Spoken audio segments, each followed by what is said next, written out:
Okay, okay. And we are live. Are we? Are we? Yes, we are. We are. We are live. All right, guys. Okay. Hi, everyone. Welcome to another session of Free Mind Sessions. I am going to be your host for tonight, Nyashomba Gidhu. And yeah, this is our 39th session. Hooray! On wellness and mindfulness. I'm so excited for everybody who's tuning in, wherever you are, whichever continent. I'm so excited for you guys because with me, we have some amazing panelists and my team.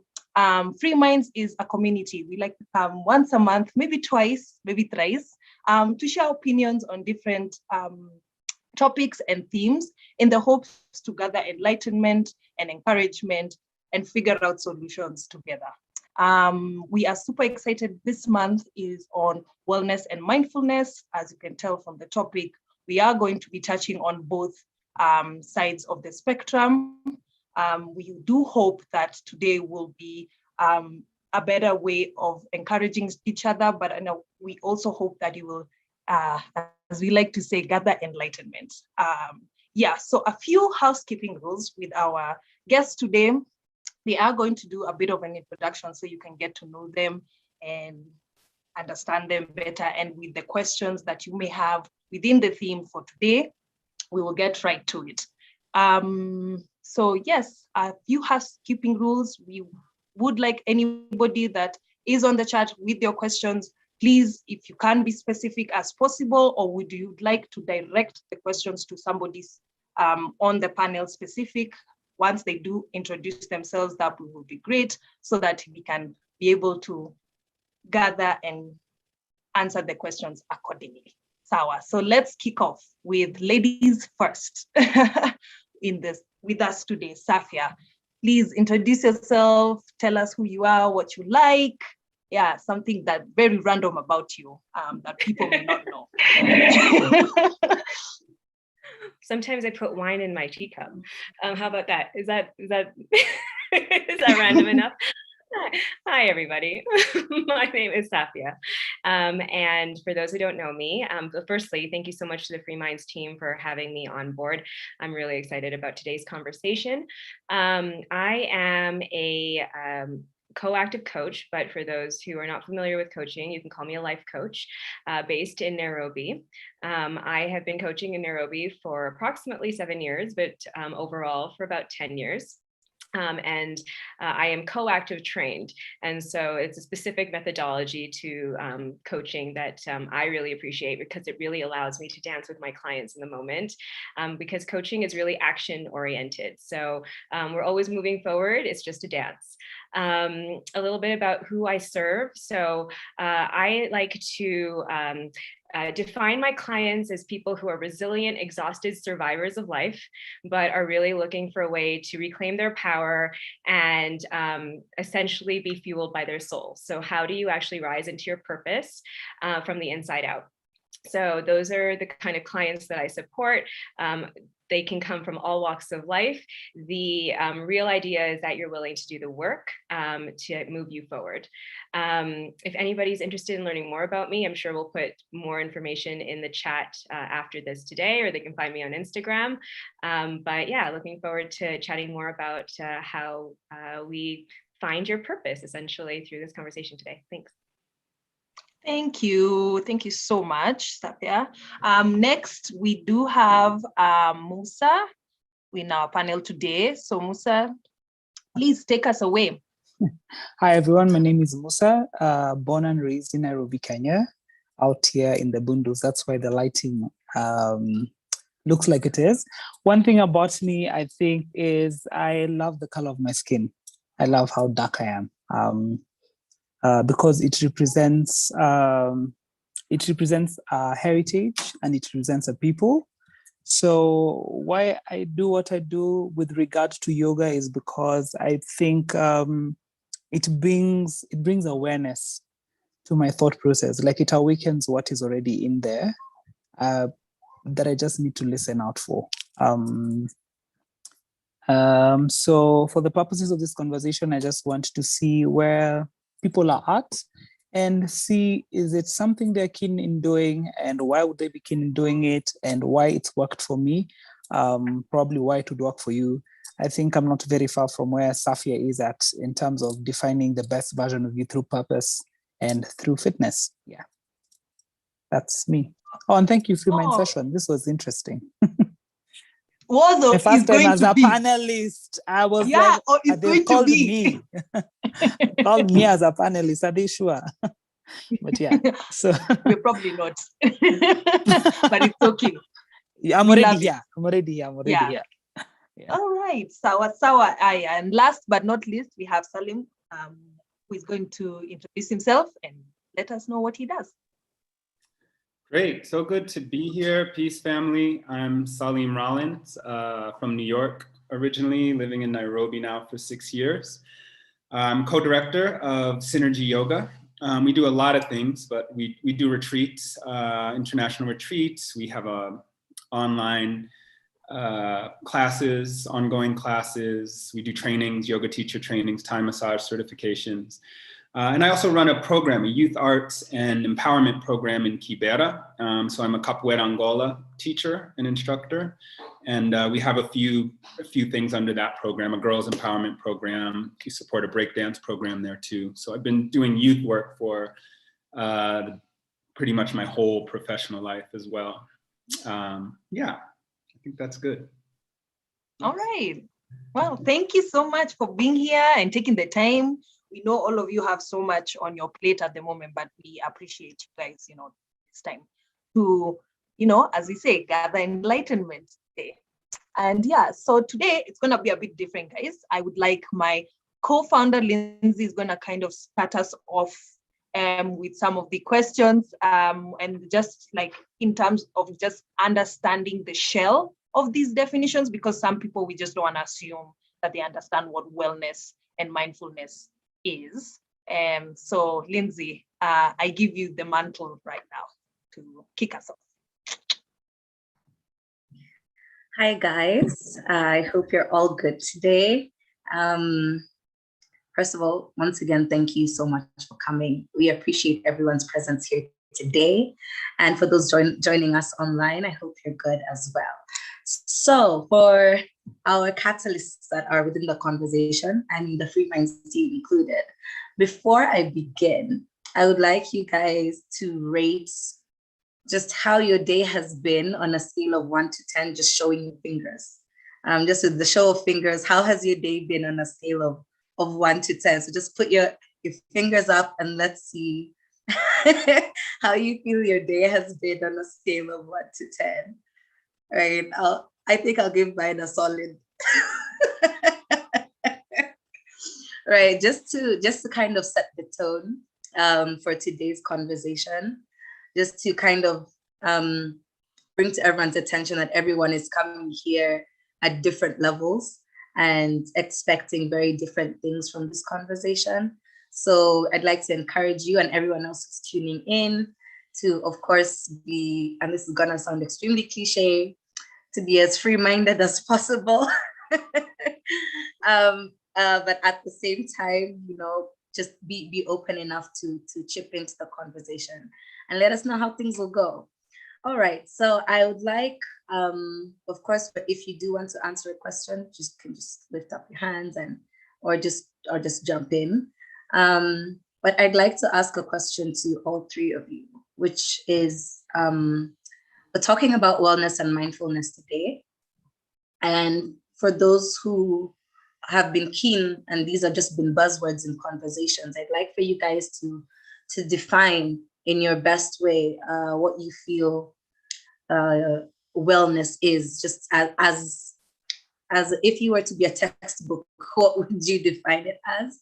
And does it fit within the aspect of betterment, self-maintenance, or both? So yeah, I'll start with Salim, and then we'll go to Musa, and then we'll end with Safia. Sure. So It's a good question. My immediate thought is that it's a very personal thing. My wellness isn't someone else's wellness necessarily. And I think to me, that being said, like from that context, I think of wellness as an individual, a community, really getting in touch with the things that bring us life, bring us joy, connect us with other people. Of course, I mean, you know, we can talk about healthy, but yeah, that give us energy. You know, for me, it's very connected with my passions. Like that's my wellness is passions. Capoeira Angola and I've been practicing 26 years now, and it's something so that's been with me for more than half of my life. Yoga came along to help sort of support and facilitate my Capoeira Angola training, and then sort of developed a life of its own within my wellness practice.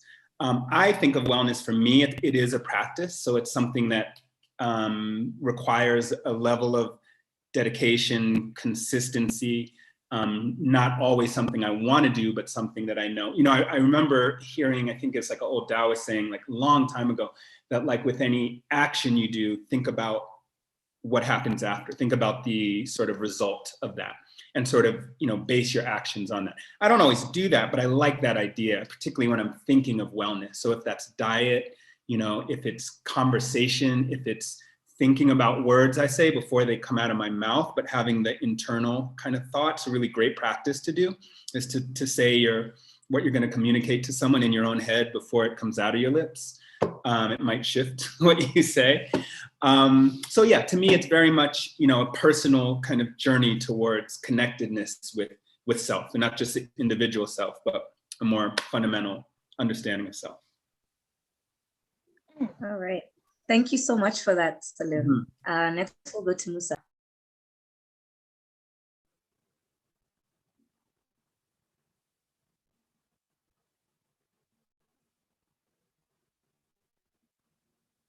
Yes.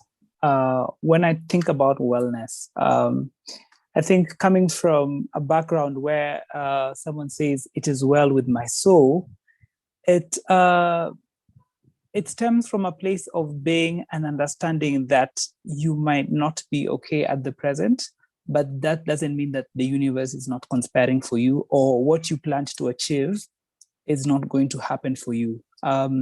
So when I think about what wellness is for me, it encompasses the past, the present, and the future possibilities of what if what I'm working towards, I actually get to achieve it. So then it ties down to what is then my emotional state, my physical state, my mental state, my financial state. Do I see the potential of it being greater? And are all those sums of the small bits of it, are they working towards me achieving what I've intended for self? And then in that, do I see hints or anecdotes of the universe then conspiring for me? Then when I sum it all up, when I sit down with self, I'm like, okay, then I am at a good place. It's actually well with my soul. Yeah. I think anyone who grew up in a church environment can relate. Understand that. Yeah, can relate to that. As when you started off that way, I was like, okay, where is he gonna go with this? But you had me in the first half. But and then yes, the other thank half. you so much for that. Okay. So yes, Safia, we'd love to hear what your thoughts are on that. Interesting. So yeah, so firstly, I distinguish very much the difference between wellness and healing in my practice, because there's a lot of people who focus on outward wellness, right? But you have to really think about the source of where that's coming from, right? Is it coming from because sometimes wellness can actually be an addiction. It doesn't look like an addiction, but you know, sometimes you talk about these like gym junkies, etc. Someone looks really fit on the outside, but then you get to know them and you realize that there's still some healing that needs to be done. And so often, you know, when you ask somebody, how are you doing today? Right? Even if you've gone to the gym and are eating all the foods and doing all the things, they're still not well. Right?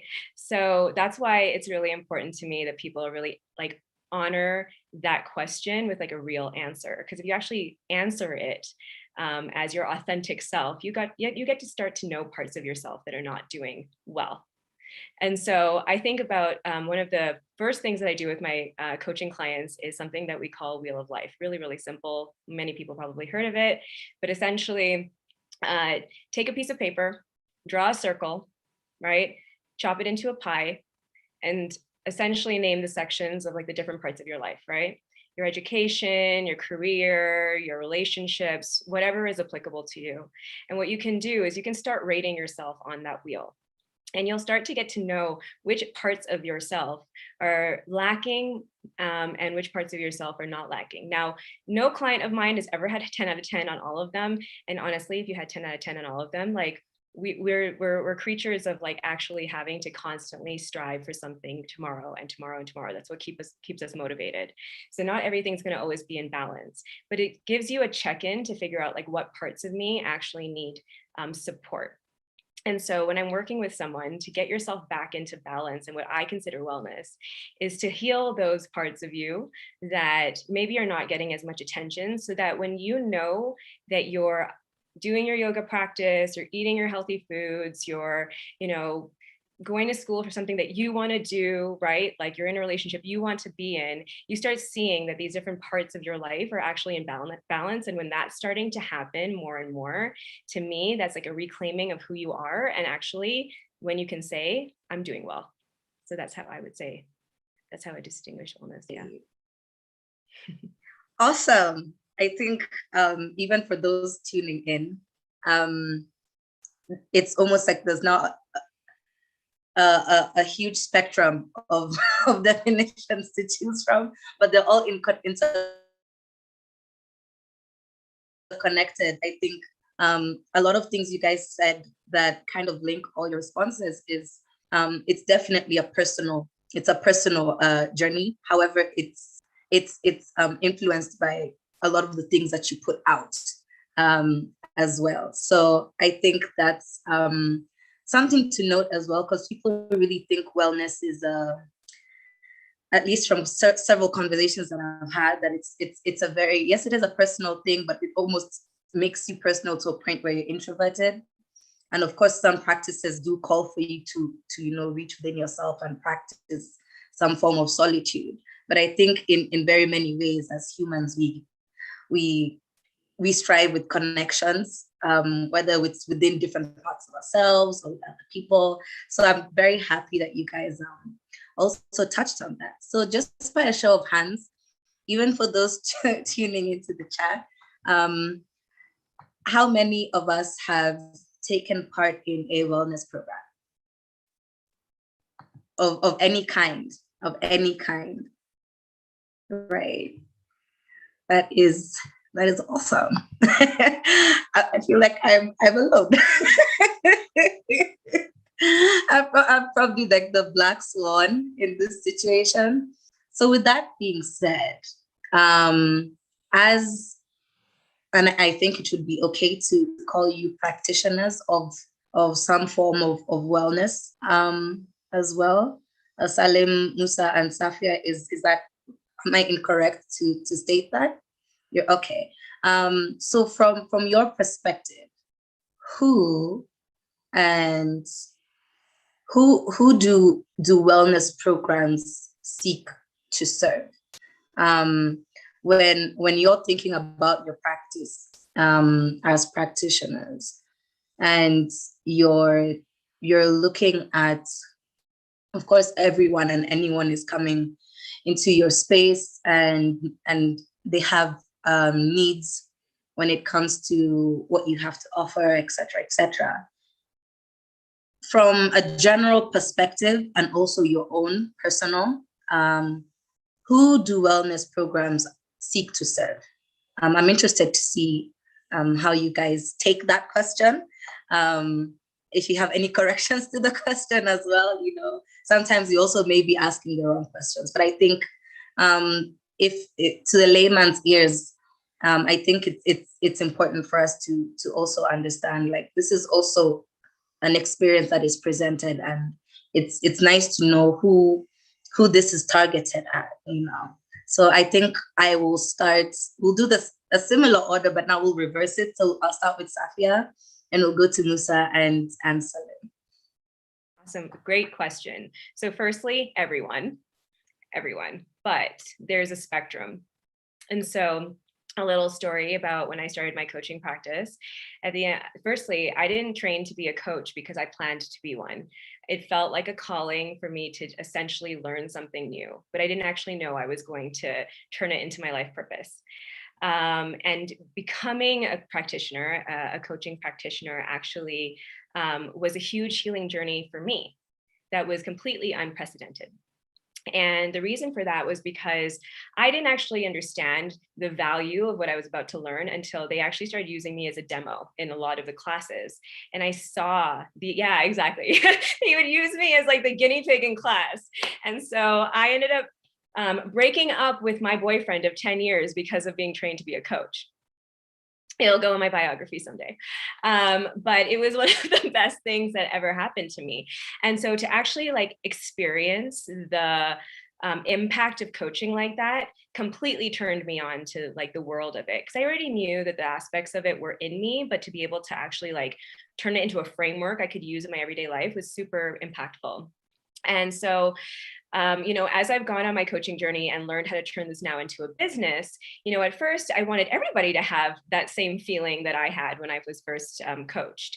But I believe that every human being is walking in the same direction at different paces. We're all like at some point in life becoming more inquisitive about who we are, why we do what we do. You've had those moments in your life where, you go through your adolescence, you make some quote unquote mistakes, you have your experiences, right? Then you're like talking in circles about like how to sort through things, distracting yourself, coping mechanisms, all these kinds of things happen. But eventually, hopefully at some point, you get to a point where you're like, why do I do what I do?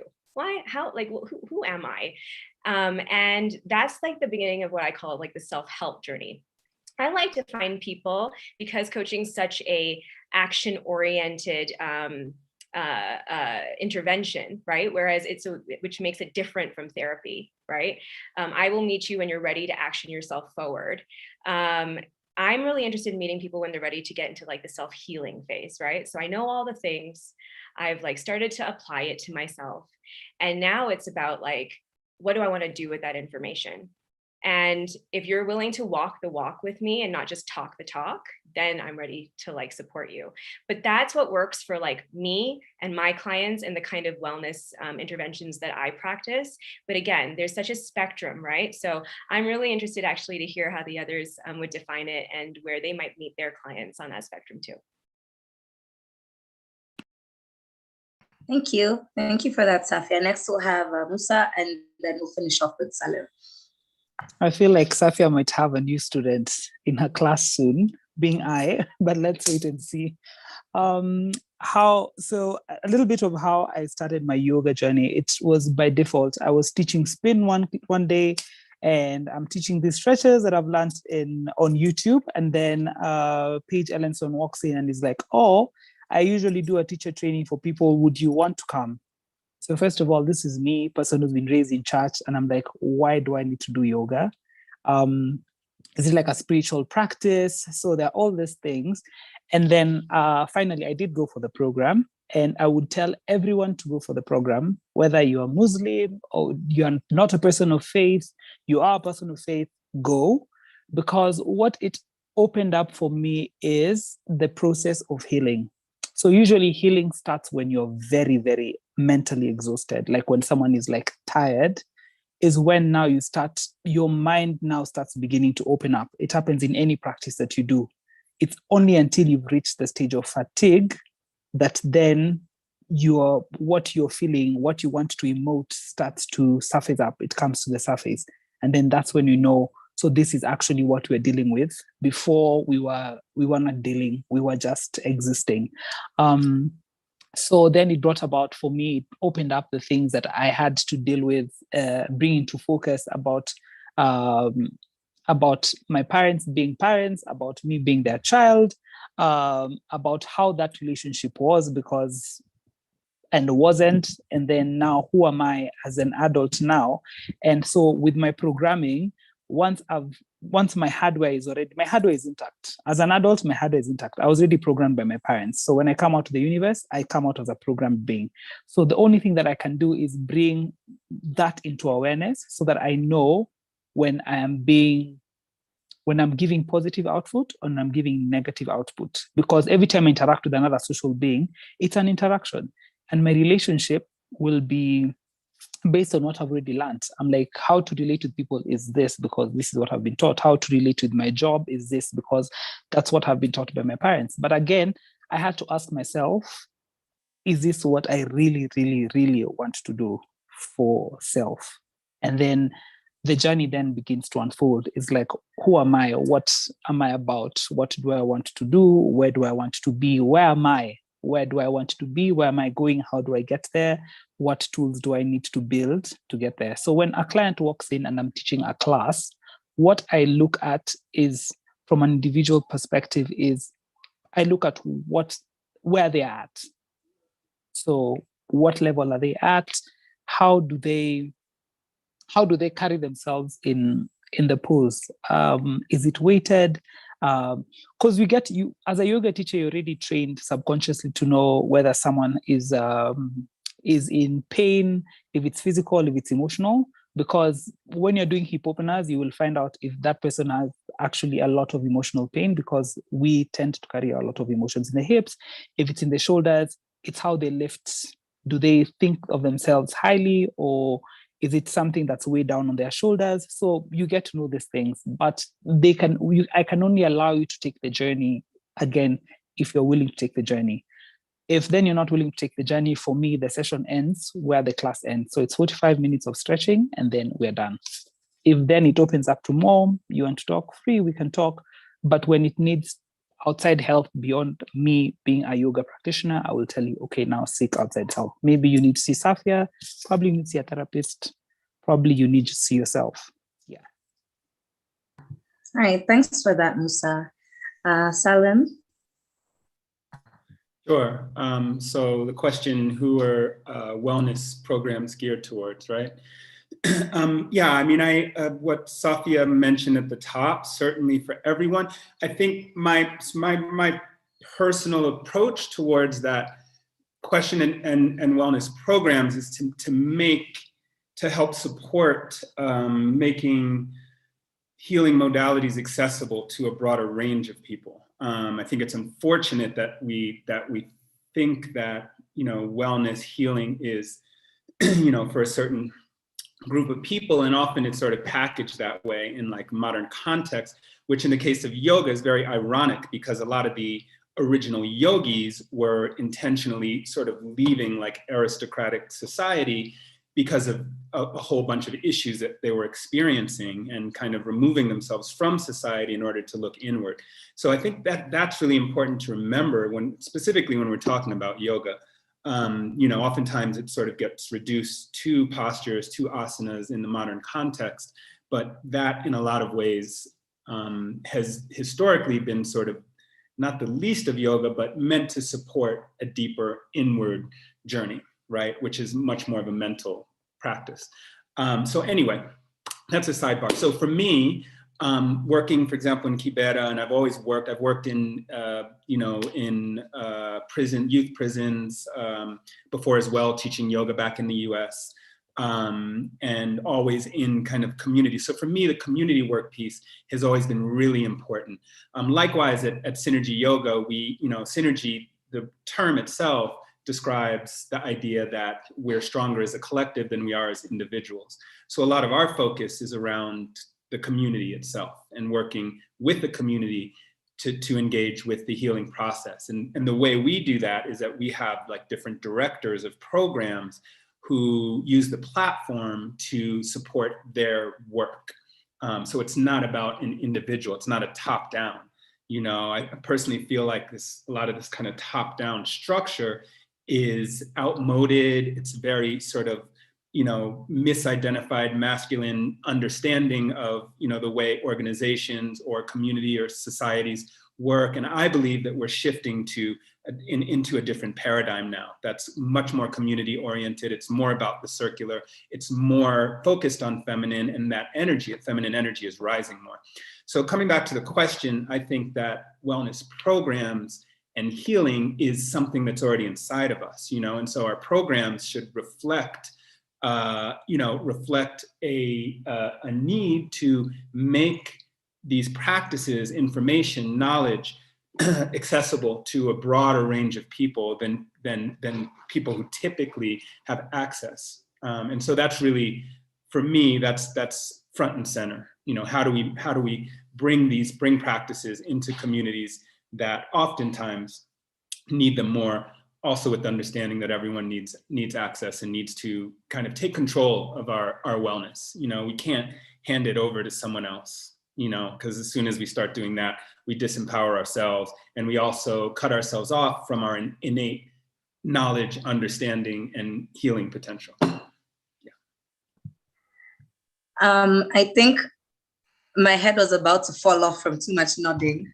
Sorry, only because of course you've actually touched an area of this conversation much later on that we will dive into in regards to the access and questioning why it's so limited. Yet the ideas and the ethos behind it is to serve on a much larger scale. Especially on a community-based scale. So thank you for bringing that up. That's definitely something I can't wait to get into and hearing everyone else's perspective, because I know, of course, a lot of you do one-on-one programs as well, but I know actively you're involved, all three of you, in a lot of community-based projects that if they haven't launched yet, they're in the works, etc., etc. So thank you for that, Salim. So the next question I have for you guys, it is a statement followed up with the question. So it's often said that wellness programs are curated to help one reach a level of fulfillment of sorts. So what does fulfillment mean to you? We'll start with Musa, then we'll go to Salim, and then Safia. So yeah, Musa, I'd love to hear what you have to say about that. Friend. To be fulfilled is a state. I feel like for me it would be a state of mind. It's dynamic. Like tomorrow I'll wake up and I'll feel like I'm lacking in some sort of sense, and then I have my deliverables for the day. But what does fulfillment mean for me? And does my wellness program, it helps me bring mindfulness towards me achieving my deliverables for the day. I think I'm a person who overplans. And then because I overplan, sometimes I want to break down those tasks to sizable pieces. So when I wake up, I'm like, okay.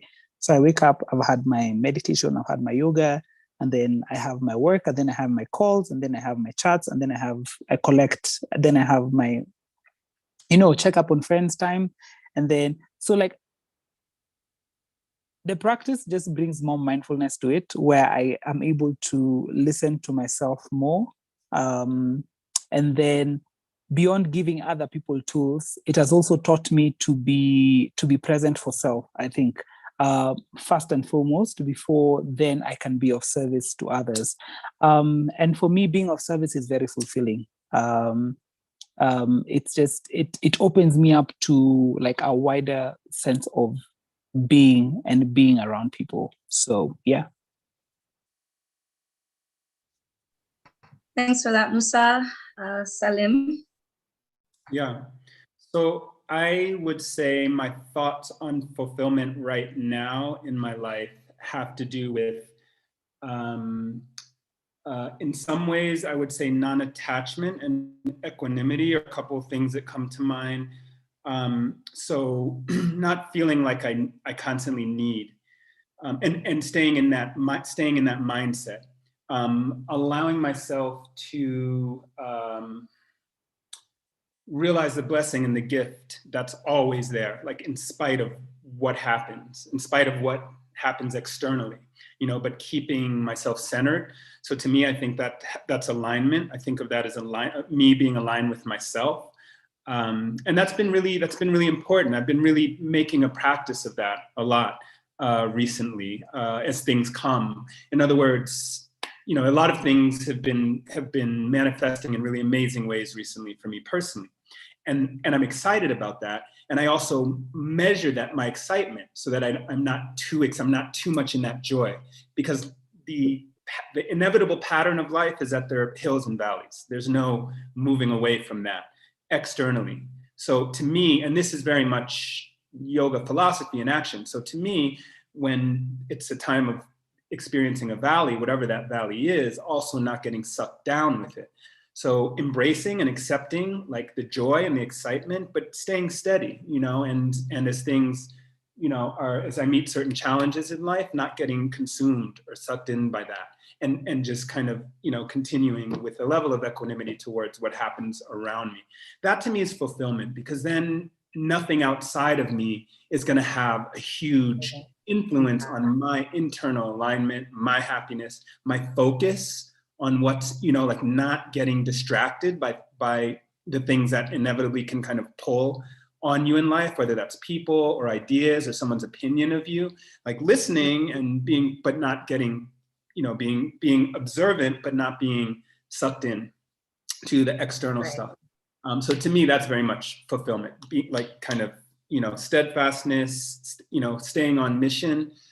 But again, this is the chapter I'm in right now. You ask me in a year, you'll have a different answer, as well you should. Okay. That's very interesting. I definitely once we hear what Safia has to say, I do have a little follow-up question in regards to your personal space of fulfillment right now, because I think there have been very many conversations centered around that sort of journey that have been happening around, how not to expect too much out of a moment, that any outside thing can affect your experience of it. So it's very interesting. I do have a little follow-up question that I will ask after that. But yes, Safia, I'd like to know, what does fulfillment mean to you? Well, I love that, because that's exactly what I guide my clients towards. Right. And for me, it's living in integrity. And what does integrity mean to me? So firstly, I want us to stop using, and I'm talking about like the world in general, but like when we start using like big words and like trying to like, essentially have definitions behind things, like we essentially like take away the, like how human this like human experience actually is, right? Like what fulfillment is for someone is so individual. The one thing someone cannot replicate is you. Even if they try to clone you, like you are original. And what happens in life is that over a period of the beginning of your life, right, we are taught to essentially abandon parts of ourselves because someone's told us that like fulfillment looks like this, right? This is the recipe to fulfillment, so go and do that thing. If we didn't teach people what we thought fulfillment was supposed to be for them, right? Especially when we're not fulfilled in our own lives, what a wonderful world it would be. And so for me, fulfillment's really about being able to reclaim all of the parts of yourself that you've been told that weren't welcome here, right? And that's very connected to what Salim was just saying, because in life, I want everybody to like really understand and embody this idea of like yin and yang, right? We literally have the nighttime and the daytime, right? We everything like grows and dies, right? Like there are literally two sides to every single story in the world. And so for us to suddenly believe that we're only supposed to showcase and be all of the, what we consider quote unquote, quote, like light parts, and abandon all these, what we consider shadow parts, is actually why we don't end up feeling fulfilled, in my perspective. The easiest way to fulfillment, the easiest way to reclaim who you are, the easiest way to get back to your purpose is to realize that all your many parts are invited to the table and to welcome them there. And, this, what essentially gets in our way all the time is the ego, right? The ego self that says like, I'm not supposed to be that person, and I'm not supposed to act like that, or I'm not supposed to be all these things. But when you start pushing something away, it gets like it essentially gets a seat at the head table because it's all you can think about. Think about your ex-boyfriend being in the room. You're trying to have a good time in the room, but you're thinking so much about that guy in the room that like literally your whole focus, all your energy, everything is essentially around that person. It completely ruins your time when you're in that circle, right? But if you were able to just say like, it's there, it doesn't have this like energy over me, this power over me, and you accept it, it essentially allows you to then like move through and be fully who you are. And so for me, fulfillment's about saying, I accept who I am, and I allow myself to live fully in who I am. So yeah, that's what fulfillment is for me. All right. Thank you for that, Saf. I know on the YouTube chat there are some follow-up questions. I'd like to encourage everyone, even within that chat, also have those conversations and ask each other these questions as well. So back to Salim. Given your definition of what fulfillment is within this space for you currently, I guess.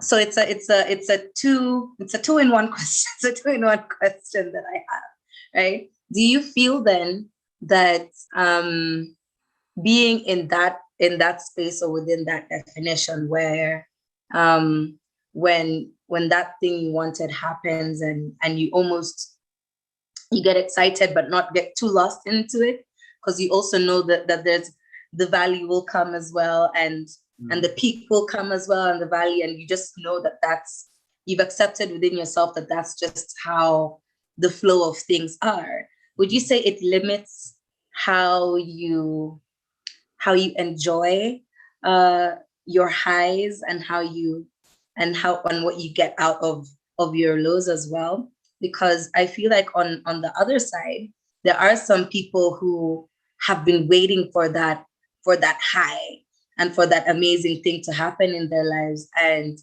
they would hate to be stopped in terms of like basking in it and reaching that level of excitement, because that's something that they've been working towards or like expecting or they've been missing, etc., etc.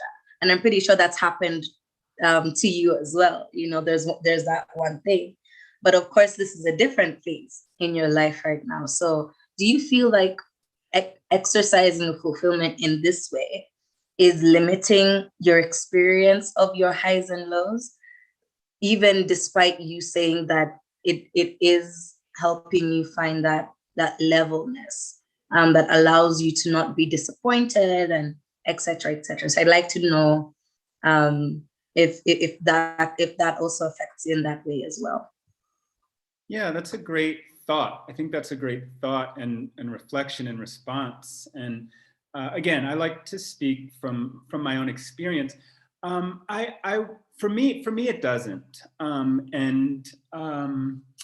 I think really what I'm describing is a degree of non-attachment, right? It's some level of non-attachment to the world, and alignment with the self, alignment with yourself, so that again, the things outside, and maybe I'm restating what I said, but again, so that the things outside don't have such a huge influence or fluctuation on you being centered and you being grounded within yourself. So that doesn't mean, of course I want to experience joy.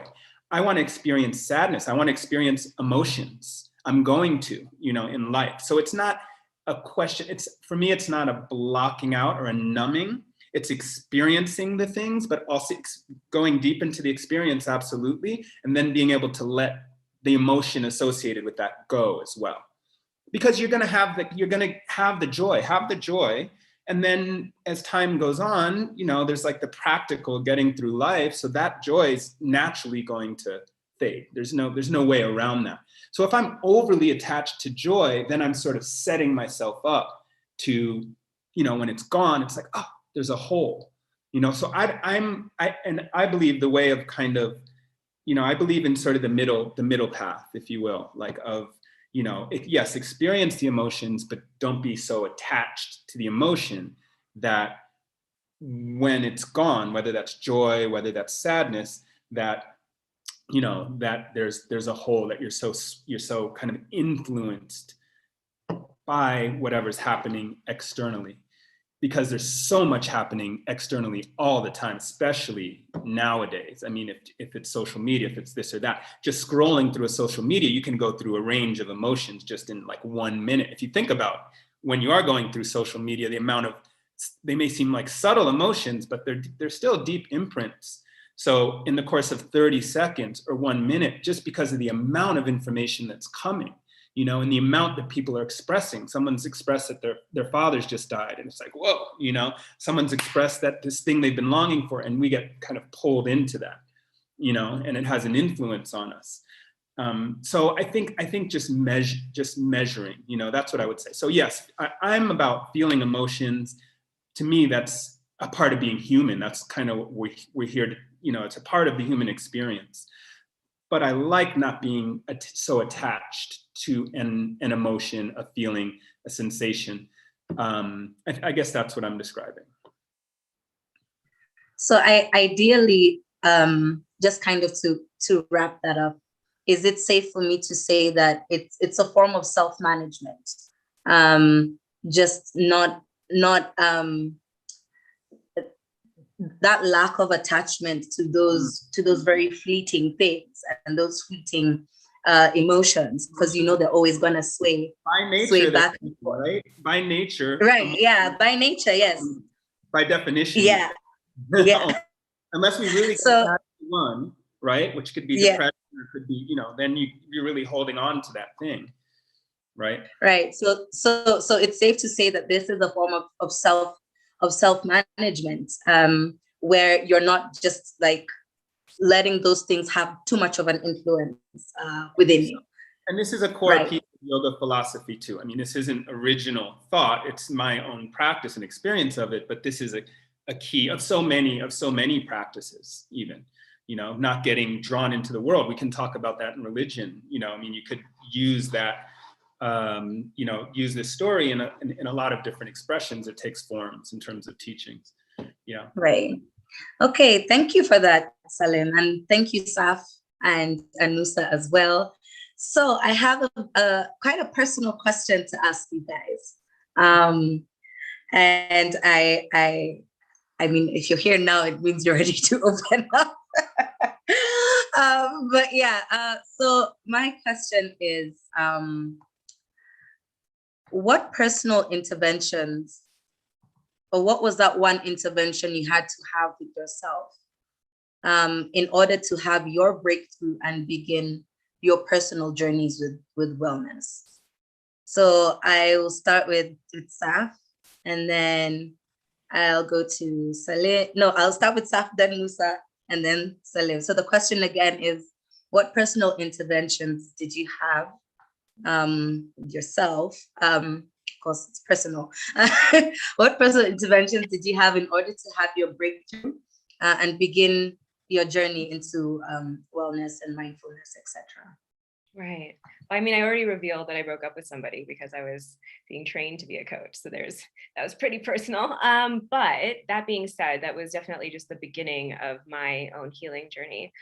So I have, for those who don't know me, I am born to East African parents. I'm a first generation Canadian. I have Indian roots.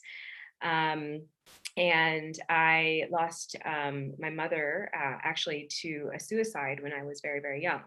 And so that trauma in my life really expedited, I would say, a lot of the inner work that I did. I mean, I was talking like this since the age of 7 years old. But I was definitely raised in a culture of get a degree, get a job that looks fancy and have all the things, all the accolades, all the things, right? until, that kind of sabbatical that I decided to take after about, almost 10 years in my corporate career. And I decided to come back to my roots, and I decided to come back to Kenya and kind of learn more about where my mom came from. And that was the biggest gift that I ever gave to myself, was like essentially like taking myself out of my environment, right? And the one that I knew, and putting myself in a very unfamiliar one. Because that's when I actually had a chance to see myself in the mirror of like this new world around me that didn't care who I was, didn't know me from Adam, where I could literally start all over again.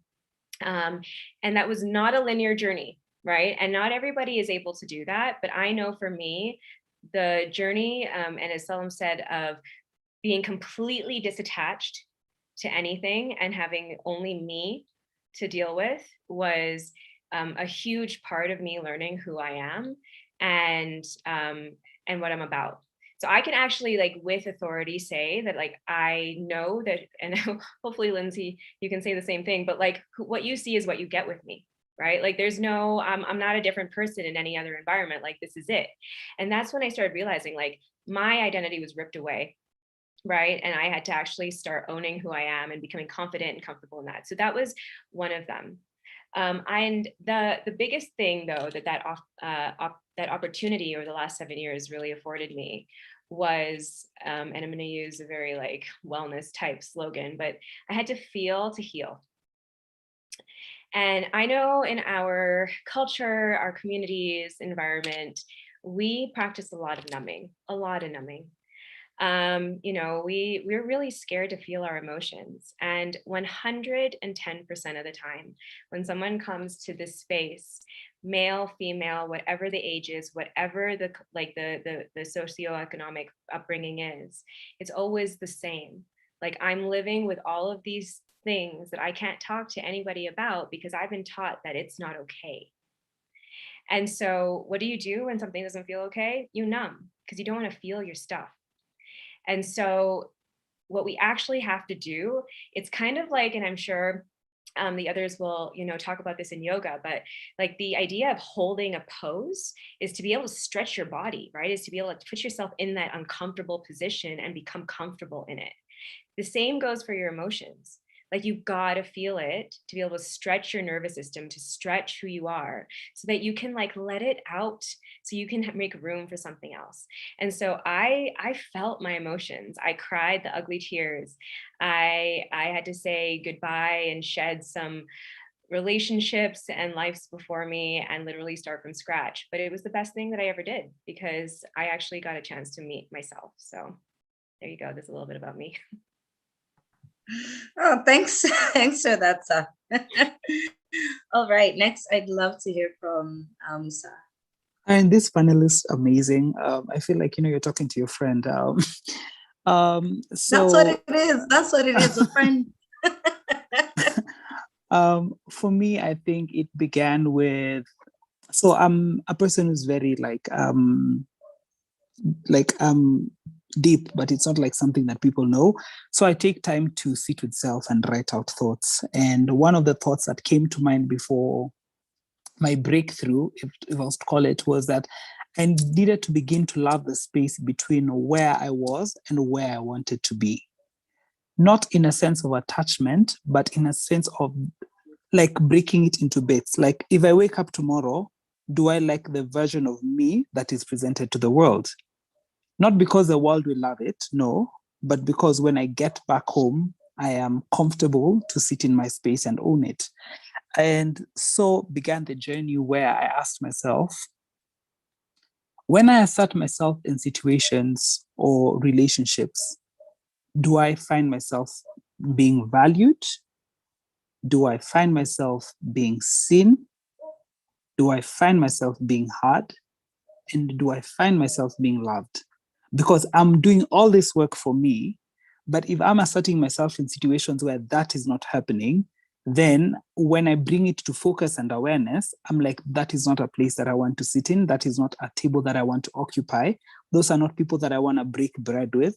Like, that's not my table. That's not my King Arthur's table. And so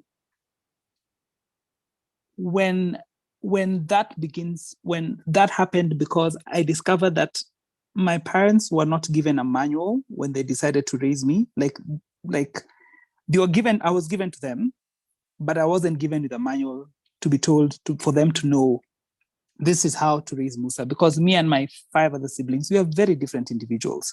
And so when I think about it, I'm like, this is someone who also was raised trying to raise 5 other people the best way they know how. And so they've done their level best. And now I'm a being. And so I need to discover for myself, who is that being? So that being is someone who wants to sit in a table where they feel loved, they feel valued, they feel seen, they feel heard. And then all these other emotions that come with it, I know the other people are also human. And there's nothing that they would do that is alien to me, because they also have their own journey that they're working with. So if it doesn't align with mine, that's also okay. I do not have to teach them for our values to align. We just have to share space, and our sharing space has to be something that butts new beginnings. If it doesn't, it's also okay. It's well. And so that's how I live. I love how you included the "it's as well." It's like we always keep coming back to Yeah, friend, it's well. Friend, yeah. Yes, it is. Yeah. And Wellness. considering the context you had in the beginning, I think I'll always find that that statement amusing. Only I'll because sing of for the you context. at the end, at the very end. I will sing for you. I will sing for you. It's Just okay. for just. You can be a tenor. I'll be an alto. We can even harmonize. It's Yeah. fine. All right. Wait, have we gone through everyone? Oh no, we still have Salim left, right? Yeah, Salim. Yeah. Salim, take it Right, away. Salim, I'll take it away. I have one last question before we move on to our next one. So we'll finish off with Salim. I can't wait to hear what your personal intervention was, and then we'll jump into the next question. Okay, sure. Well, one of my first thoughts was, for me, it's helpful to reframe some of the language in that I don't feel like there's been like a breakthrough. I think there have been many breakthroughs for me. There have been times where there's been like backsliding. So it's a journey, and I don't want to feel like there's like I feel like I always want space in my life to move into, to grow into, to evolve. So I don't like the idea of like, okay, yeah, I'm there. Like as soon as I'm there, I might as well, evolve out of this body because there's nothing else to do. So there've been many, I'd say, breakthroughs. But likewise, like I said, there've been times of like, when I've like felt like I've gone back and then propelled forward. And as I grow, as I evolve, as I kind of learn myself better, there's more and more steadiness for me and more kind of focus and direction. And so that's been my experience. In terms of, I'd say, so that being said, I'd say most recently in sort of this chapter of my life, I would say having gone through separation was, and having made a decision, not just having gone through it, but really being the kind of person and the catalyst for a separation from a 10-year relationship, I want to say 9 years married, and having had 2 children as well, was really based on me feeling like in the context of the relationship, and particularly that the last couple of years, that I wasn't really leaning into myself. I didn't feel that I was able to express myself, and not because of my kid's mother, but really because of kind of who I was in the context of that relationship. And so that was the hardest decision of my life, especially having children. It's obviously very different. I'd been through separation in long relationships before, but not with children and not in that space. And then having done that as well in a country that I wasn't born in. And so having to kind of find my legs and figure out what, how I would be existing, how I'd be expressing myself, how I'd be existing, and even just the day-to-day, how survival level.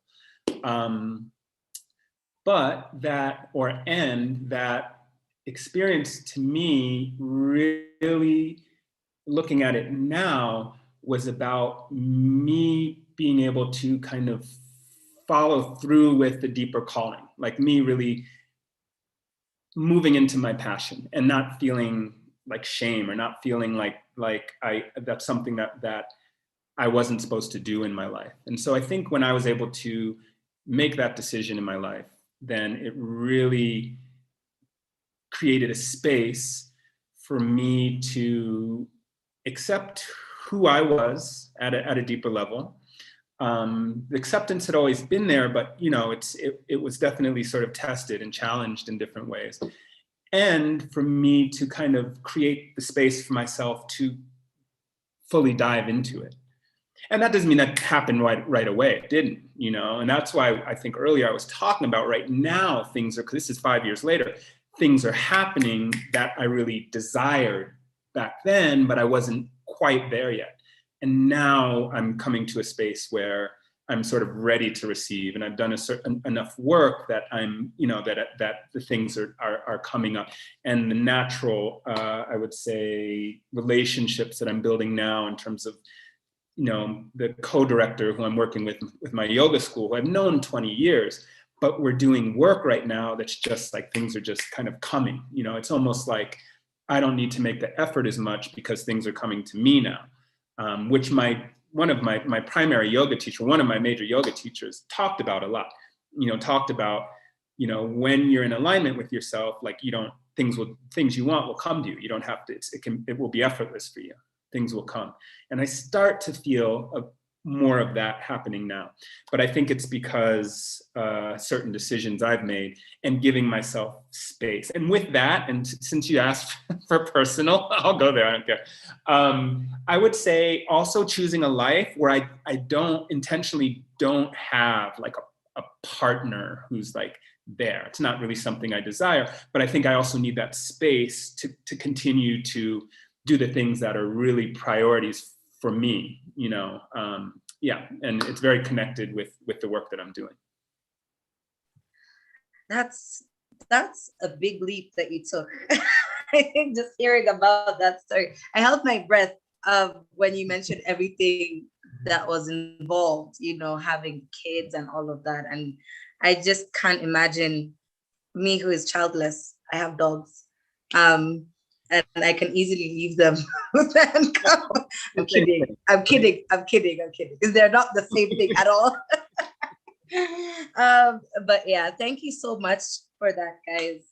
It's such an honor to be in a space where you feel comfortable enough to share with us what some of your breakthroughs have been within your journey that you feel have really propelled you into the space where you also want to embrace your journey, but at the same time be also very giving in terms of like the lessons that you've learned within your journey and etc. So I'm going to close off my section of the session with one question from one of our viewers.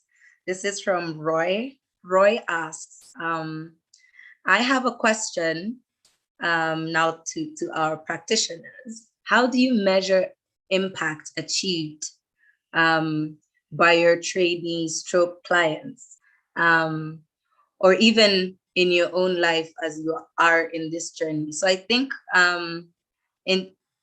I will almost alter that question, because I think we've kind of answered the last bit in a way, just talking about the impacts that you've achieved through your own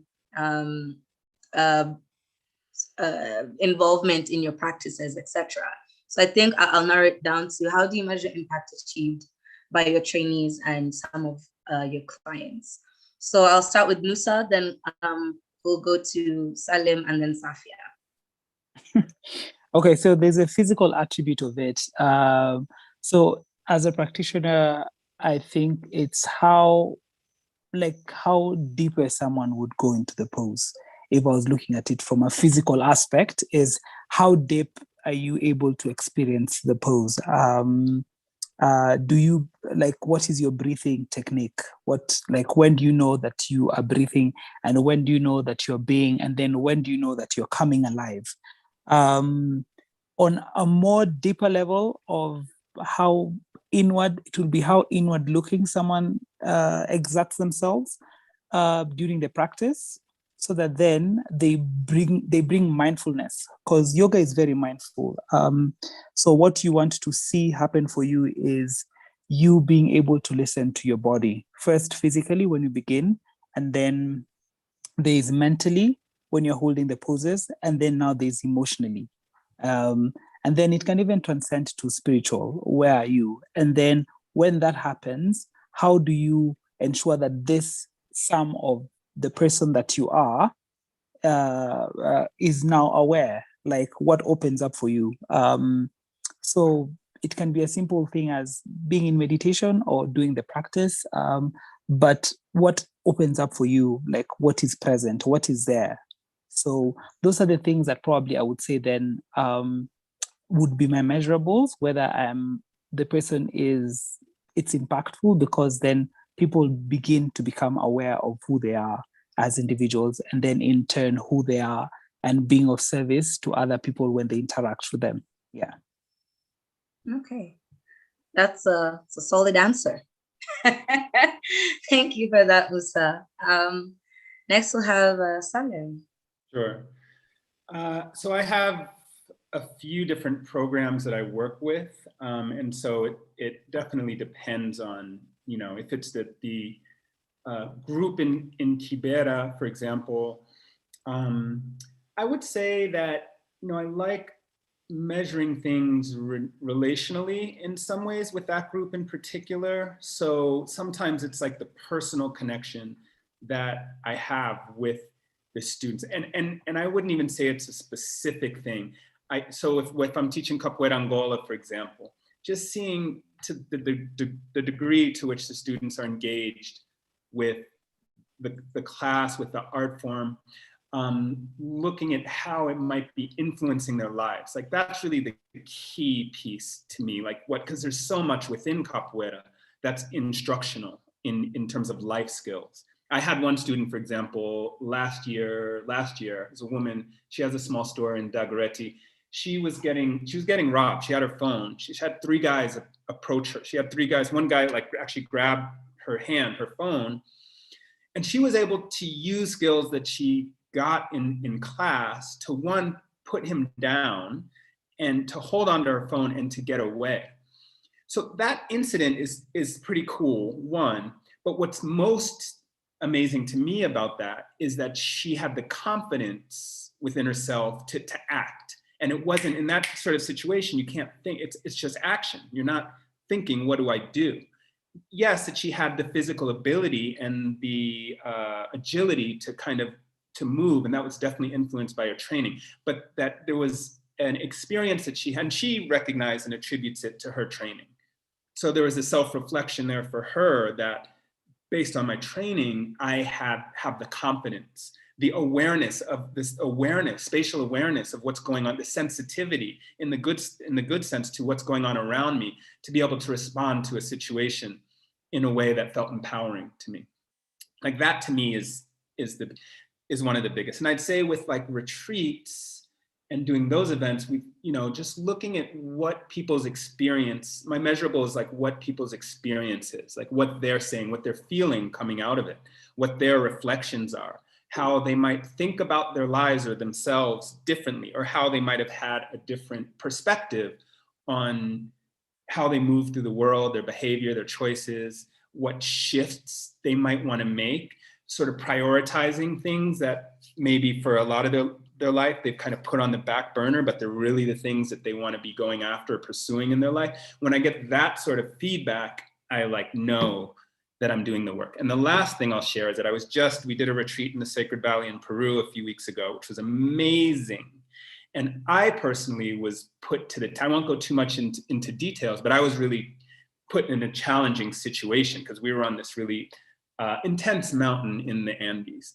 And I had to kind of really not hold space. I had to sort of safely get a couple of people through a really challenging situation. Everyone in that retreat had amazing breakthroughs, because when we talk about challenging, this more than any yoga class, this is Salkantai Pass, a really challenging path. So having safely guided people through that and having heard people's reflections on what their experience was like going through some situations that were really tough, really dicey, and really close was really amazing. So the personal breakthroughs.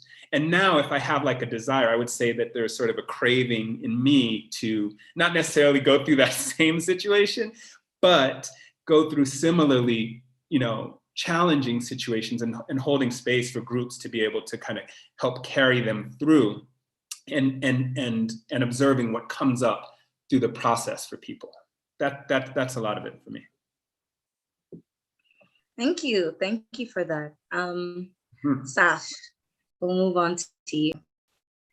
So very, very similar, but not surprisingly, to our other panelists. So a lot of my approaches are steeped in what I call like trauma-informed approaches to my work. And for me, what that means is being able to put people, and again, in these relational dynamics, right? So we are hardwired for connection as human beings. We are in relationship with all aspects of our environment. However, we have been taught over the way that we've been raised or the experiences that we've had to kind of, again, have these fight, flight, freeze type of responses to things, right? So what is that? Quite honestly, that is how you cope in a situation that triggered your nervous system, quite literally. Like, people can mentalize a lot of self-help stuff, but quite literally, any kind of impact to you is actually stored in your body. Right? So when it's stored in your body, you actually have to stretch that feeling and that experience that you're feeling in your body to be able to release it and have a new sensation, a new feeling, a new relationship with a trigger of some sort in your environment.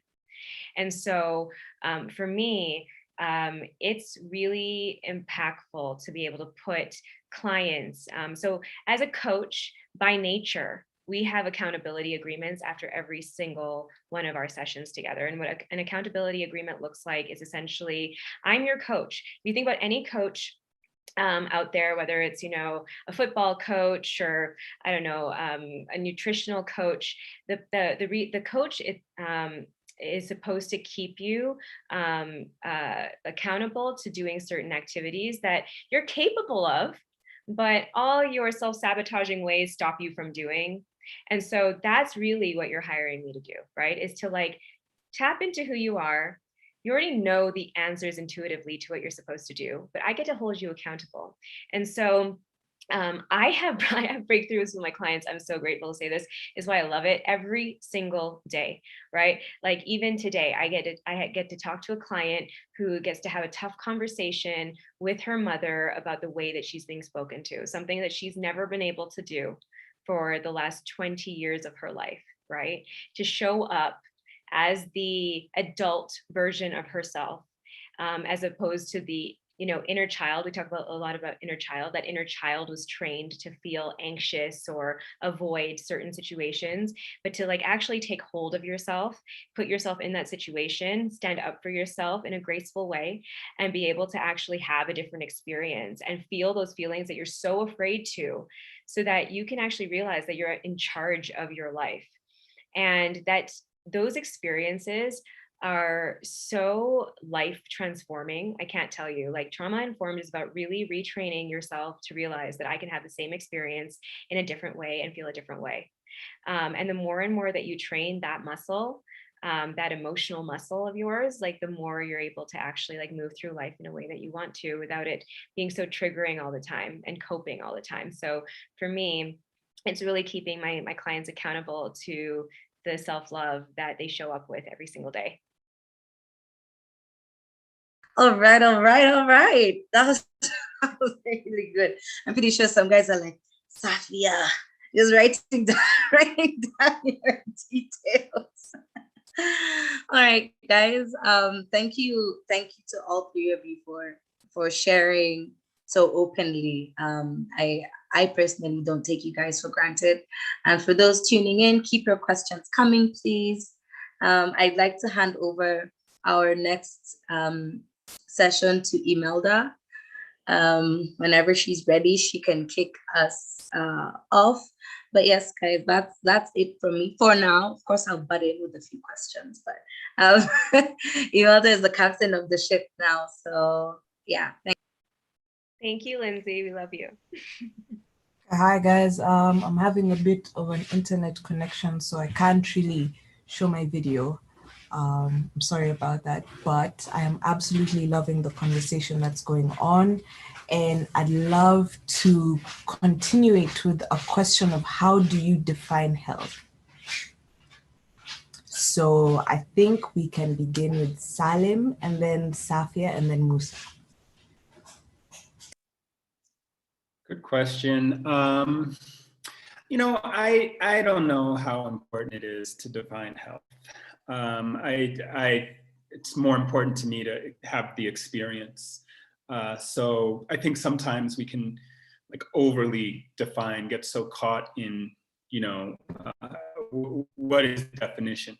I had a funny thought, a sort of weird thought recently that I sort of think that language is maybe a little bit outdated. And my thought was that, this is maybe off topic, I don't know, is that like this whole, the advent of like emojis in the last several years is based on like the human need to have a more simple expression of whatever we're thinking or feeling.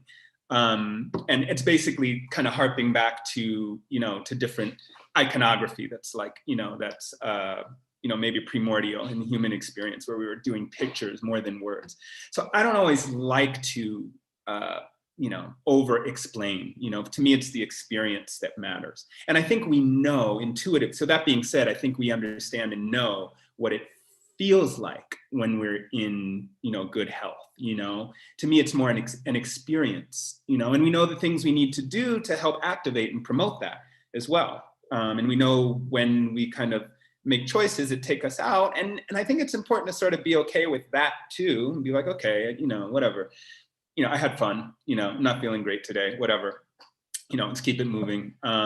So how I define health, to me, I define it through the experience that I'm having, like how and as someone who works through the kind of, my body is like my tool a lot in a lot of the work I do, then I know what it feels like inside. I know what it feels like to have bursts of energy. Sometimes I'll access different things or feel different ways than I've felt before that are really empowering, For me, again, that looks like a regular yoga practice in the morning. It looks like practicing capoeira Angola and that I haven't gone deep into that, but capoeira Angola is based on a lot of, it's a ritual and it's based on a lot of ancestral energy that you're using and cultivating in capoeira Angola. So I know what that feels like in my body. I know what it feels like to be in sync with the circle like that and be singing and chanting and cultivating an energy collectively. And that has a long history. It's a very African expression of martial arts, that you have dance, music, singing, and that you're cultivating something in a circle. So to me, it's about those experiences. That's what health, that's how I would define health, is that. And the more people can cultivate an experience, a lived experience within themselves, and to me, that's, healthy. Of course, I could talk about diet. I could talk about certain things. Personally, I'm a vegetarian. I know, so there's certain things I do that cultivate my health, and there are reasons behind that. But I'm more interested in what's the experience we're having.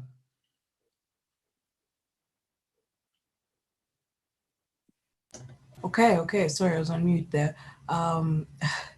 Musa, tell us, how do you define health? Okay, so I'm not a medical practitioner, but if you were to ask me what I define health or how I envision health, if someone walks into a class with me, I would probably ask them, or do you have any impediment that would hinder you from doing the practice? So the first thing I would look for is physical attributes, like, do you have a broken knee, or do you have a bended knee, or do you have, is there something physically in your body that is not where it needs to be doing what it needs to be doing?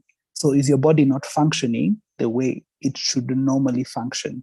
And you see, for different people, that's different. So for me, then health would be very individual.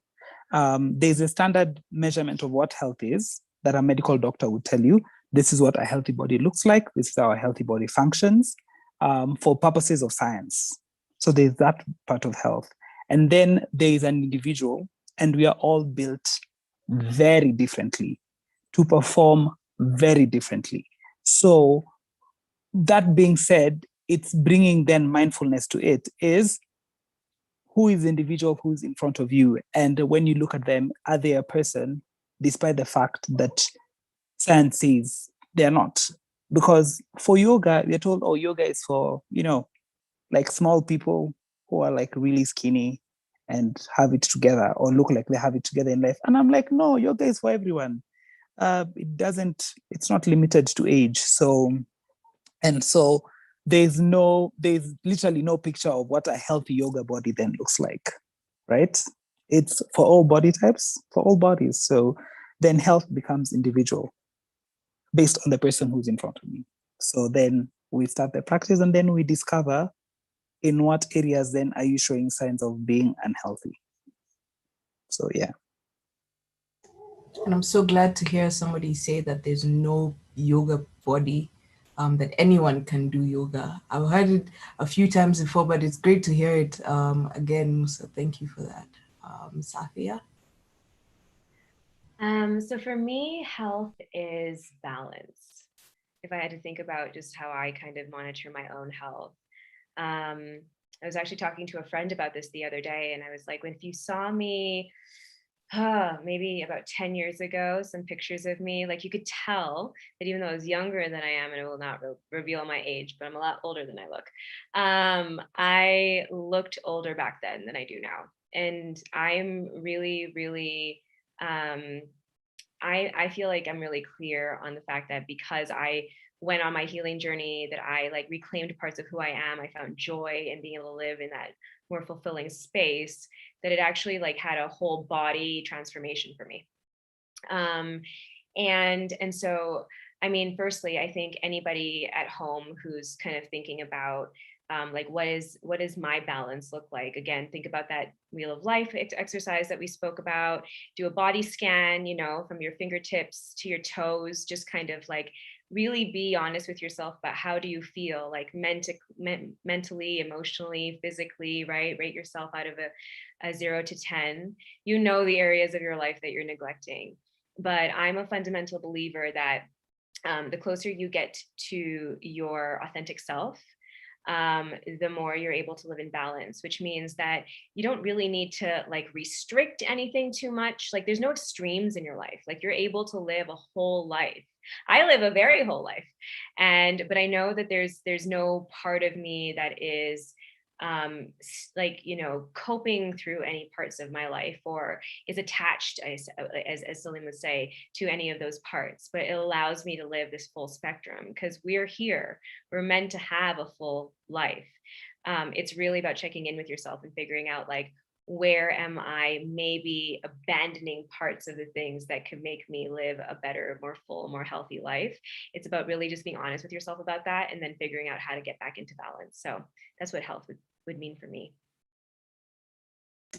Okay. And speaking more about self and what it means to be healthy and, that whole conversation, how would you define self-love and empowerment? So I'll just go back to you, Safia, and then we can go to Salim and then Musa. So for me, again, self-love is about embodiment. So, again, a lot of people read a lot about self-love, talk a lot about self-love, but are you actually acting in self-love? That's my big question for people. Because you can read it, you can try doing all the things, but if you're not actually in the moments where you're supposed to be practicing the self-love, right, then you're not going to actually experience self-love.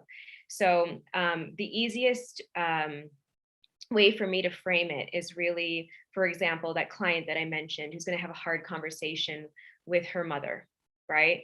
Like she's actually, as her adult self, going to be in a dynamic with somebody that has really broken her down. And, she has felt that way since she was 9 years old. But in that moment, can she be her own best friend? Can she mother her younger self? Can she stand up in confidence and say that these are my boundaries? This is what's okay and this is what's not okay. And actually remove herself from any situation that is not serving her higher good. Because you know when you are working from like this ego wounded self, right? You know when you send a text message to someone or you're posting something online, like you know if that's coming from like your ego self, or you know it's coming from like a very higher self. It's kind of just like flowing through you. And so I think it's really important for us to, again, check in with ourselves and kind of figure out like which part of me is at play right now, right? And if you can continuously embody the version of you that is serving your higher purpose, your higher good, just like Salim was saying, like things get attracted to you, that's when like life starts to manifest energetically that same vibration you're putting out there, right? The things that are not working out for you are the things that are essentially signs for you that like that's something that you should probably check in and probably think about how you maybe want to do that differently. And so the doing it differently part for me is the self-love part. And once you experience that, it becomes like a muscle. It gets easier and easier and easier. And what about empowerment? I mean, empowerment for me are kind of, it's kind of one and the same thing. So the more that you live in self-love, right, the more that you're actually becoming a more powerful version of yourself. So I actually say I coach my clients from pain to power to purpose. It's kind of the trifecta that we work within, right? So if you're actually able to turn your pain into your power, your spiritual power, what I just described, then you're able to essentially be powerful enough to create that purpose, that manifestation of that vision of your unique like higher self. And so I really believe that they're one and the same, because self-love takes work. It actually requires inner power and inner strength. And the more that you, again, massage that muscle, the more powerful you become. Okay. Salim? Yeah, I love that pain to power to purpose. I'm gonna hold on to that, that's great. One thing that I've been observing or kind of checking, I'd say in the last couple of years, has been a lot of mind talk, and really observing my thoughts, the way I think, and also the thoughts that I have. And also to something Safia said, made some allusion to like mothering the inner child. That's been also another sort of reflection I've had. And that reflection specifically, in conjunction with a lot of the mind talk we have, right? Like just the thoughts that are like sort of nonstop, was, you know, I have children, right? And I was like, you know what, when Salim, when you have like the mind talk that's really self-critical, that's like, you know, that like those thoughts are kind of bringing yourself down, or, you know, why this, why'd you do this, or whatever the case is, you know, treat yourself like the 5-year-old Salim. You know, treat yourself like how you treat your children. My children are older than that. But, you know, if you stepped outside of yourself and were to look at the 5-year-old, the 4-year-old version of yourself, you know, 4-year-old's never going to do anything that bad where you're, you know, that would justify being so critical to that child, you know, and that yet when we're grown, like we have all this talk towards ourselves that can be highly critical. You know, we can just, you know, criticize ourselves or kind of be really heavy on ourselves. And so my reflection has been, you know, continue to take care of that 5-year-old Salim inside, because he's still there, you know, he's still there.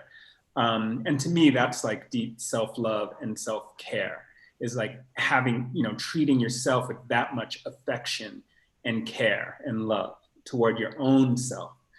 So to me, that's been sort of meditation that's helped me in the last couple of years, just to be a bit softer in the mind talk towards myself. And then the other part of the question was about empowerment. Yeah. What was it specifically? What does empowerment mean to me? How do you define empowerment? Oh, definitely. You know, clearly I'm someone who likes to live in the gray. I would answer this the same way I answered the last question. I want to live it. I don't know if I'm not interested in defining all of these things. My definition needs to be how I'm living my life. I have to be the definition of any of these things. Like I need to it's what good is it to kind of, to say it or define it if I'm not living it? So to me, empowerment then it is the same response, needs to be a lived experience, from pain to power to purpose. Stick with Safia's definition. I like that one better than anything I'm going to come up with. That's how I define it right now. I've integrated that immediately and I'm putting it back out.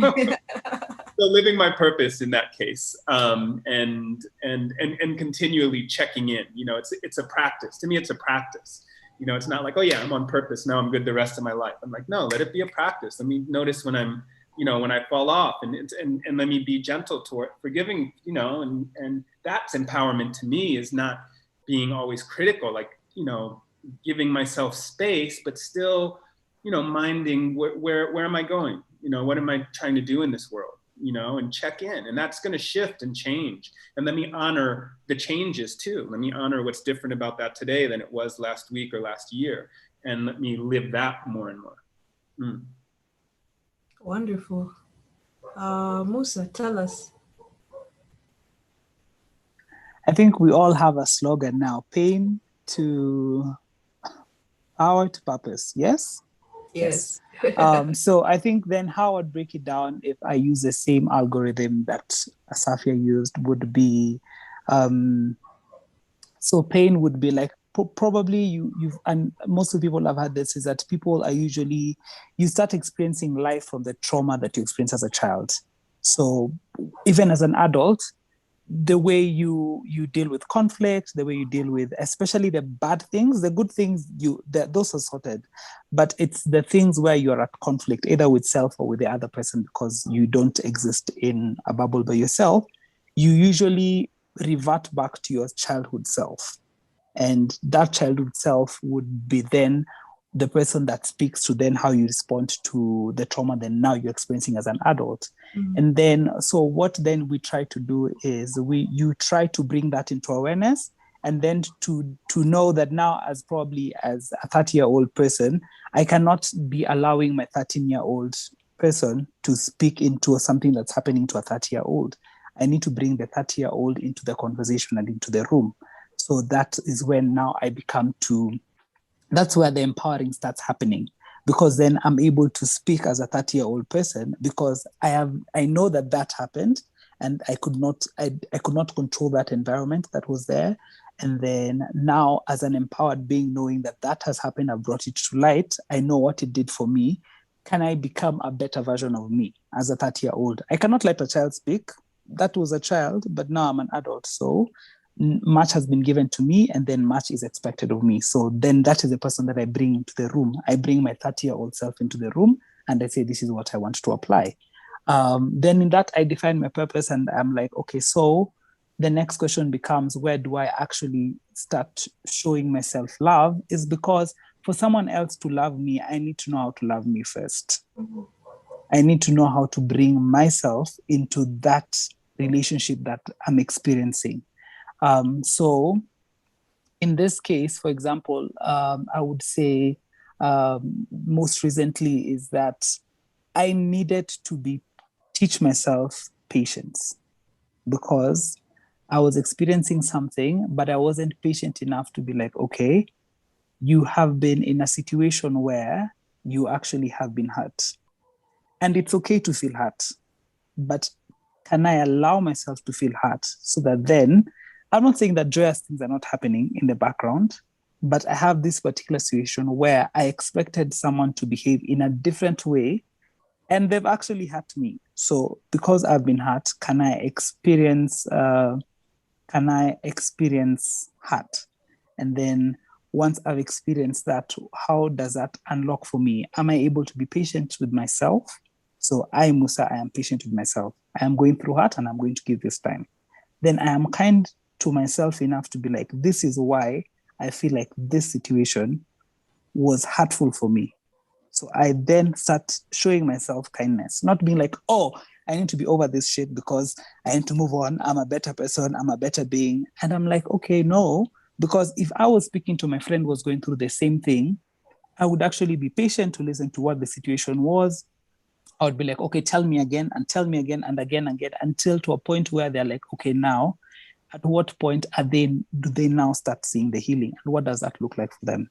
So that's the thing. I'm always telling myself, I want to be in a position where I begin with I. So I love myself. I love myself enough to be patient with myself, to be kind, to not be self-seeking, to not be easily angered, to not be envious, to not boast, to be hopeful. So just the attributes of love, I start working. So I start doing. So yeah. And in that, I find empowerment. Wow. This is really something that has brought a lot about the personal muscle that we need to stretch when it comes to self-love and empowerment, which now takes me to the next question about wellness. And so with wellness, there have been a number of narratives that have been criticized about wellness being this distracting thing, from pressing questions of social and economic justice and fueled prejudice against less healthy members of society. Is that fair as a statement? Come a bit Okay. of the question. I'll say it again. So wellness narratives have been criticized for distracting people from pressing questions of social and economic justice, and the wellness narratives have fueled prejudice against less healthy members of society. Is it a fair criticism? I think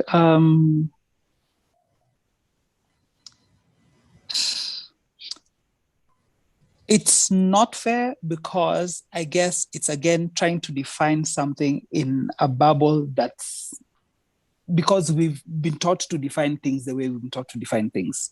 So we've been taught to define wellness as this practice that is only for the people who can afford it, right? I mean, yoga is not cheap, let's be honest. Like if you go to a yoga class, probably you're better off taking a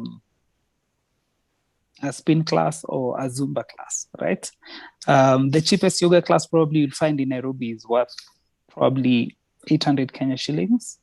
So if you do 800 times, you've taken 4 classes, probably you've paid for a gym membership for a whole month, where you can self-train or have someone train for you, right?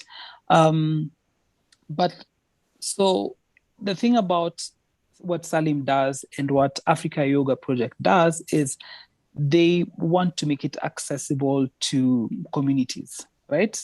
Can everyone have access to this wonderful thing that is called wellness, because it brings mindfulness to whatever it is? So we will go into communities, have community classes that are for free, train teachers who actually give free community classes, have free classes that are available at your not disposable, they are at your disposal. Like, so AYP used to have a free class every day of the week, Monday through to Saturday. The Monday one, Tuesday, Wednesday, Thursday, Friday is from 1 to 2 p.m. And my best was one that was taught by someone who's actually has an hearing impediment. So they can't speak and they can't hear. So they teach you through clapping. And because someone is not talking to you, it's so powerful that human beings can actually communicate with something greater than speech. So we don't have to define wellness, because we've defined wellness as what we know wellness to be, but it's something greater. It's something that you can only sense as a community. So I would not limit wellness to it just being a practice. I think it's human beings just behaving as human beings and being there for human beings, if that makes sense. Because when you go deeper into wellness and into communities, then people lose the color of their skin, lose social status, and then they just start experiencing. I'm like, I love going for yoga, you love going for yoga. We're not bound by what our skin color is. And so when we have conversations happening, like, like Black Lives Matter, or when you have All Lives Matter, and when you have Israel and Palestine, we're like, okay, but we have human beings, and we know that human beings bleed the same, because we've been in class together, and I've seen you hurt, you've seen me hurt. So then can we start speaking up for each other? Can we start standing up for each other? So then the conversation shifts, and then the society in its eternity then starts healing. So yeah, but that's on like a deeper level. So I don't know. Maybe they have a different answer. Interesting. Safia, could you tell us more? Sure. So I'm gonna answer this based on how I heard the question. So that wellness has been criticized for distracting from pressing questions of social and economic justice. So I believe that we're all fighting for justice because we are all fighting to be heard, seen, and acknowledged. And to be heard, seen, and acknowledged means that you are essentially living in a world that actually prioritizes healing. Because if we actually could live in the utopia where everybody accepted one another for who we are, we wouldn't be having so many of these divisions, divides, and conversations. So it was interesting when I was being trained to be a coach. One of my girlfriends, who is also a coach, we were having a lot of conversations about the fact that, we spend a lot of time talking about what's unfair in the world, how we've been treated unfairly. We have hashtags around it. We go through this grief cycle of, essentially feeling our feelings and taking a stand for them. But how often do we then talk about the actions, the empathy, the compassion, the healing that's supposed to come after it? We don't talk a lot about that part, which essentially perpetuates this cycle that we're constantly in, where we get so tired of yelling over, again, now it's like, over social media platforms or to each other. We have protests, we have all these advocacy initiatives. But the only thing in the world that is going to allow for healing is when people with various perspectives can sit at a table and allow each other to be seen, heard, and acknowledged. That's when collaboration happens. That's when healing happens. And that's when solutions are derived. And so social and economic justice has so much to do with being heard and felt like you're actually listened to, right? Active listening, like listening to understand, not listening to respond. And most of the time we're listening to respond. If you think about our politicians, if you think about the way people yell at each other over Twitter, like everybody's just wanting to be heard, but nobody actually wants to understand each other. So if we could actually live in this world where we listened to understand and collaborate and empathize everyone's human experience, what a wonderful world it would be. So I actually think that it's wellness, depending on how you define it, that would actually create less needs for conversations around social and economic justice. Okay. Salim? Yeah, I agree with that's a nice way to put it, Safia. I think at the end of the day, when we're talking about social and economic justice, right? It is essentially wellness that we're looking for. Anyway, right? If we're talking about equality, right? If we're talking about a balanced society, if we're talking about conflict, then it's about balance and wellness that we're looking for. I do think that it's fair and smart and at times very important to be discerning when people present themselves in kind of a wellness context or the wellness community, because as we know, there are a lot of people, organizations, institutions who've kind of presented themselves a certain way, and then there's a lot of violence that's going on beneath the surface, the same stuff that's happening everywhere. So I think that's really important. And I would say that, like, certainly if you're practicing or studying with someone, to really trust your intuition. It's not, to me, it's less the form oftentimes that's of value. It's like who's presenting it, who's teaching it, where the healing happens. That's how it's been for me. It's really been about my connection with people who I felt like were able to expose me to aspects of myself that I wasn't able to come to otherwise. Those have been the healers in my life. And there are people who present themselves as healers or may have that in them as well. We're so multifaceted, we're not black and white. So that may have that aspect, but are also violent at the same token, or taking advantage, or sexually abusive, or whatever the case may be. So I think I think that that we should be critical and observant and call to task people who are presenting themselves a certain way and aren't. But I think that it's like having the conversation of wellness practices pulling attention away from something else. I think that's a sort of maybe a limited view, because there should be space for everything in order to have balance. I mean, if you're involved with social justice and equity, then a lot of times people are just kind of driving with these, but aren't necessarily balancing themselves. And you're going to need to find balance within yourself to continue even to do that work. You're going to need to have some sort of practice to not get consumed by some of the stuff you might be going into. So I think that you need to be balanced even if you're doing that work. So it's definitely not, in my mind, like a one or the other. Like, let's find the middle ground, let's support, and let's have conversations within, wellness circles around things that are happening globally.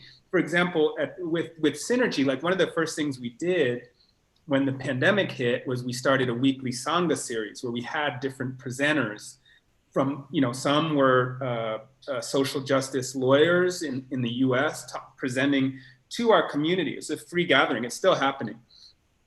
Some were, my auntie was on there who started a cultural institute in Ghana, and she's a former Black Panther, a revolutionary, she's an artist, like just amazing presenters from all over the world, really.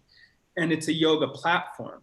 And so to me, that's the integration, is that we have a space, and also where we could bring the elders in. That was a key piece of what we were doing because of this disconnect generationally. The fact that, we don't have the same connection with the elders that we feel is really important as wisdom holders and people who've been through the world in a certain way. So again, I'm saying that to say that there's space for integration. And that's, to me, really important in the work that we're doing. Okay.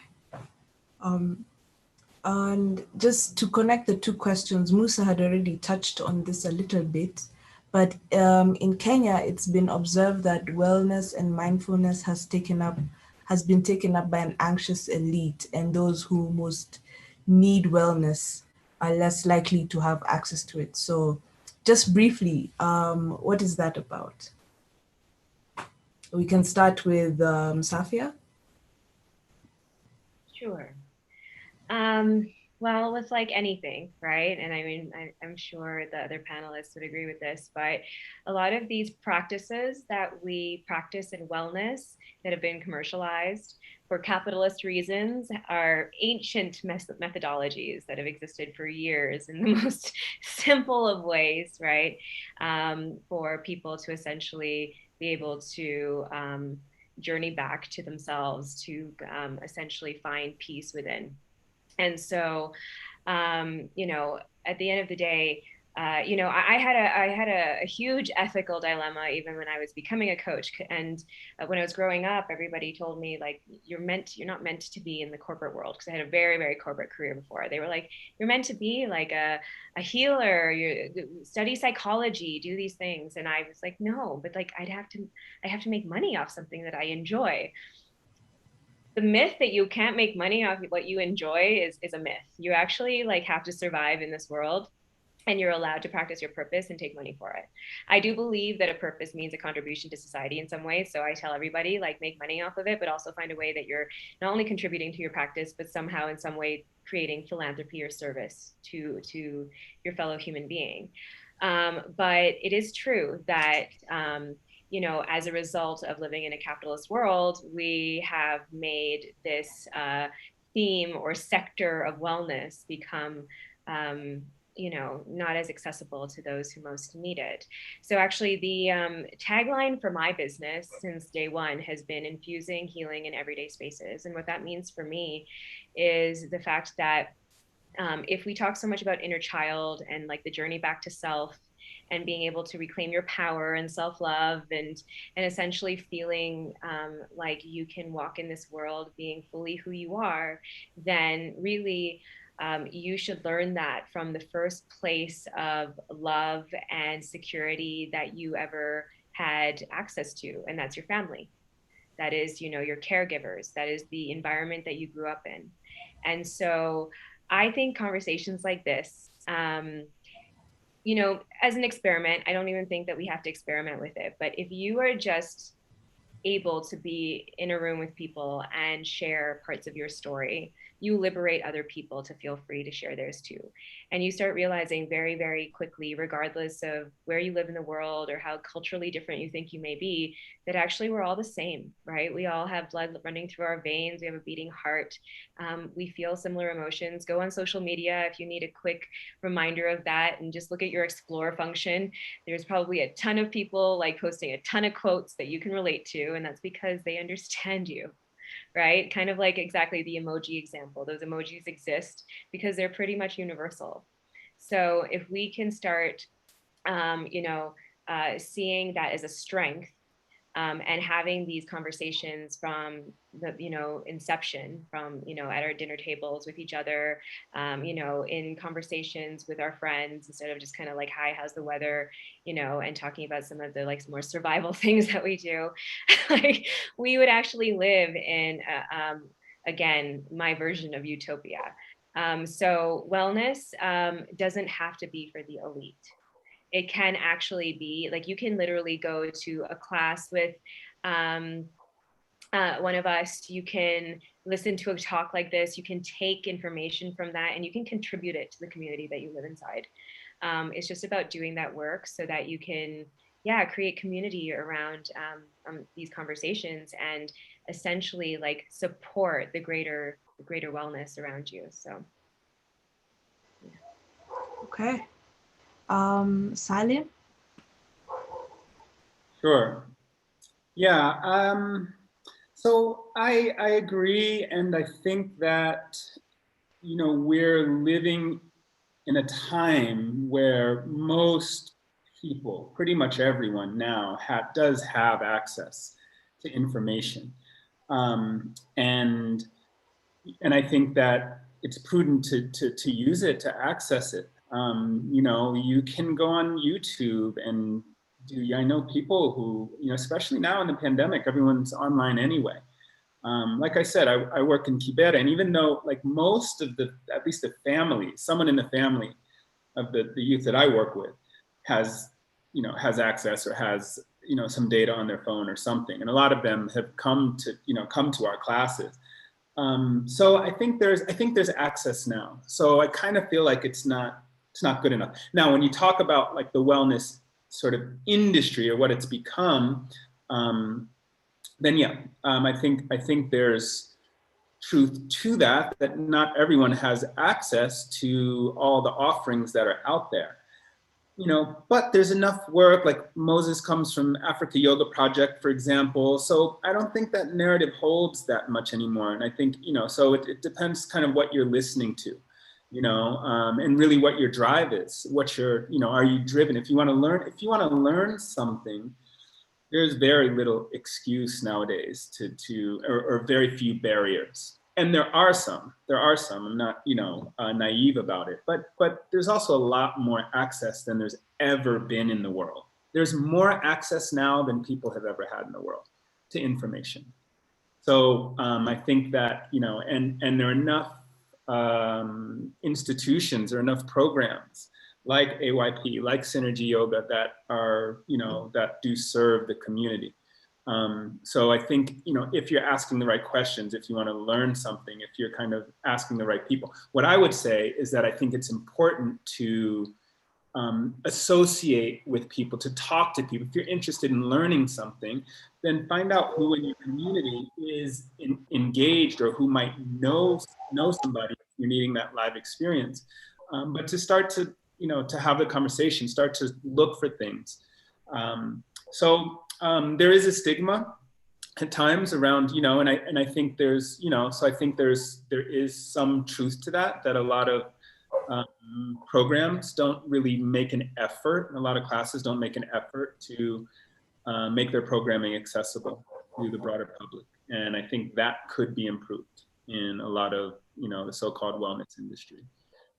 And then on the other side, there are a lot of programs that specifically target people that don't have access, you know, and a lot of people in communities who are doing amazing work already, you know. So I am not interested in a lot of narratives that, like, you know, like right now, to me, it's kind of old to say what, you know, I don't have access or struggle, what we call struggle mentality, you know, to me, not, you know, we don't need it anymore. It doesn't serve us anymore.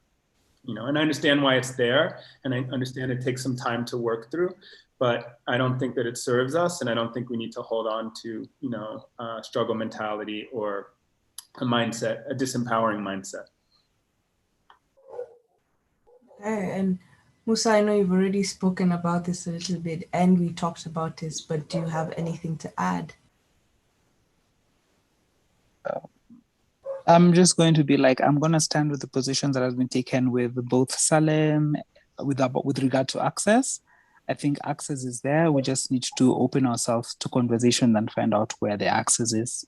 And then what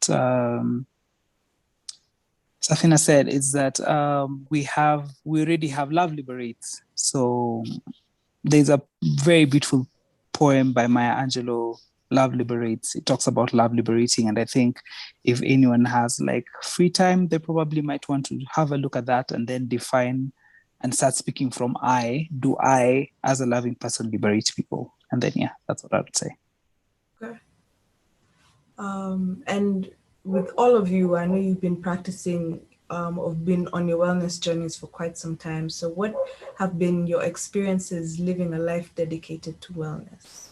I think we lost Safia there. So I guess let's just start with you, Musa.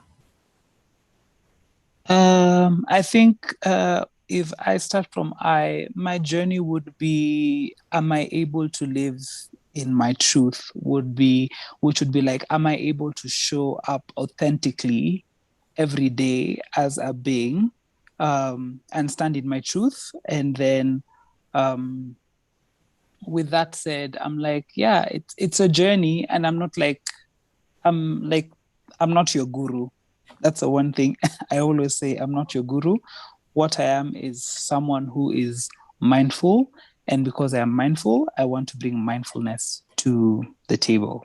And if it's then deemed not to be mindful, let's have a conversation about it. Yeah, tell me, here, I think you can do better. And then I will listen, I will listen to understand and not respond. Yeah. Okay. Salim? For me, I'd say a life dedicated to wellness has been very much about the internal journey initially.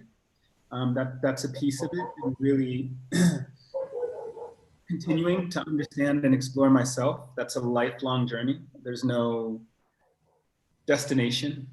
There's no destination, I believe, because I believe we're already there. Against the mind that says we're not there, we have so far to go. The fact is we're already here. We don't need to go anywhere. This is it. This is it, y'all. This is what it is. This is it.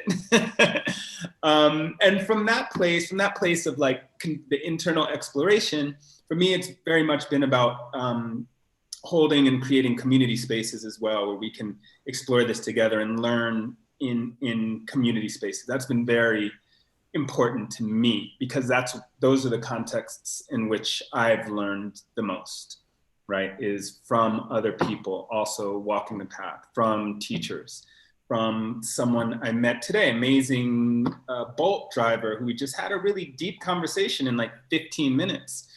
And really shared actually a lot about what's relationships and children and, separation and like all sorts of things in like a 15-minute boat ride, and that's beautiful to me. That's it. So the more that I can be connected with myself, the more I can have like authentic communication with people and meaningful conversations, not just idle conversation in words. That's okay, but I'm not as interested in it these days. It's okay. It's there. Sometimes we navigate the world. But I think that when we're connected with ourselves, and especially when we work through a lot of like the ego stuff, shame and things like this, then it's like, oh, I can just share, my thoughts, my real thoughts about life, and someone will feel empowered or engaged to share really what they think. And they're not, and there's not judgment there, like this conversation I had today. So again, it's been very internal. It will continue to be that, and it will continue to be engaging communities and having dialogues and hearing what someone else thinks, and sharing, and creating space for growth in communities and yeah. Well, thank you for that, guys. Safia, the question is, what have your experiences living with a life dedicated to wellness being? Thank you so much. The internet decided that it didn't want to function anymore, but I'm back. For me, it's interesting. So I can't imagine living a life where I'm having pretty like standard autopilot type conversations. Like if you know me, we're not about that life. We're going to talk about what's going on in your world. We're going to talk about your stories. We're going to connect through them. We're going to talk about how we can hold each other accountable to becoming better every single day. For me, the journey towards like just and again, this term mental health, for me, it's really about well-being. Like how well do I feel every single day? And part of that journey means being able to feel connected to my fellow human beings, because I am someone who came out of the womb literally connected to another person. So I am supposed to be a relational person. I am supposed to be in connection with the environment around me. And absolutely not do I want to do that in a basic way. So every single day, for me, my sense of well-being is like brushing my teeth and taking a shower and combing my hair. Like it's a part of my daily hygiene. And, I think it's important that we have practices and habits and all those kinds of things. But I think once you start to get a sense of like, what does well-being mean for me? Like, when am I the best version of myself? It's kind of like living in autopilot in that way. So I feel really grateful to be able to say that because of traumatic experiences in my life, I actually had to dig deeper and learn more about myself. And part of that included having to understand others who had gone through similar things, having hard conversations, like understanding how I deal with trauma, like literally going on the journey. And the more vulnerable and open I was to that, as opposed to feeling like shameful about it or judged about it, the more that it's been alchemizing into this like sense of power, right? And essentially now every single day I get to live in my purpose. I get to have conversations like this every single day. And let's be honest, who doesn't want to do that? So yeah, it's been hugely fulfilling and feels very, very integrated to who I am, and very, very connected to what everybody else in the world seems to really want if they're honest with themselves. So I just feel immensely grateful for it. I just had a thought based on what you were saying, Safia, particularly around brushing your teeth, combing your hair. It's finding meaning in the mundane. I love that. Yeah, I love that. Well, we got a lot of quotes from this one today. Okay. Thank you for that, guys. That's very, very inspiring to hear about your journey and how much it's impacted your life and what it actually really means to you.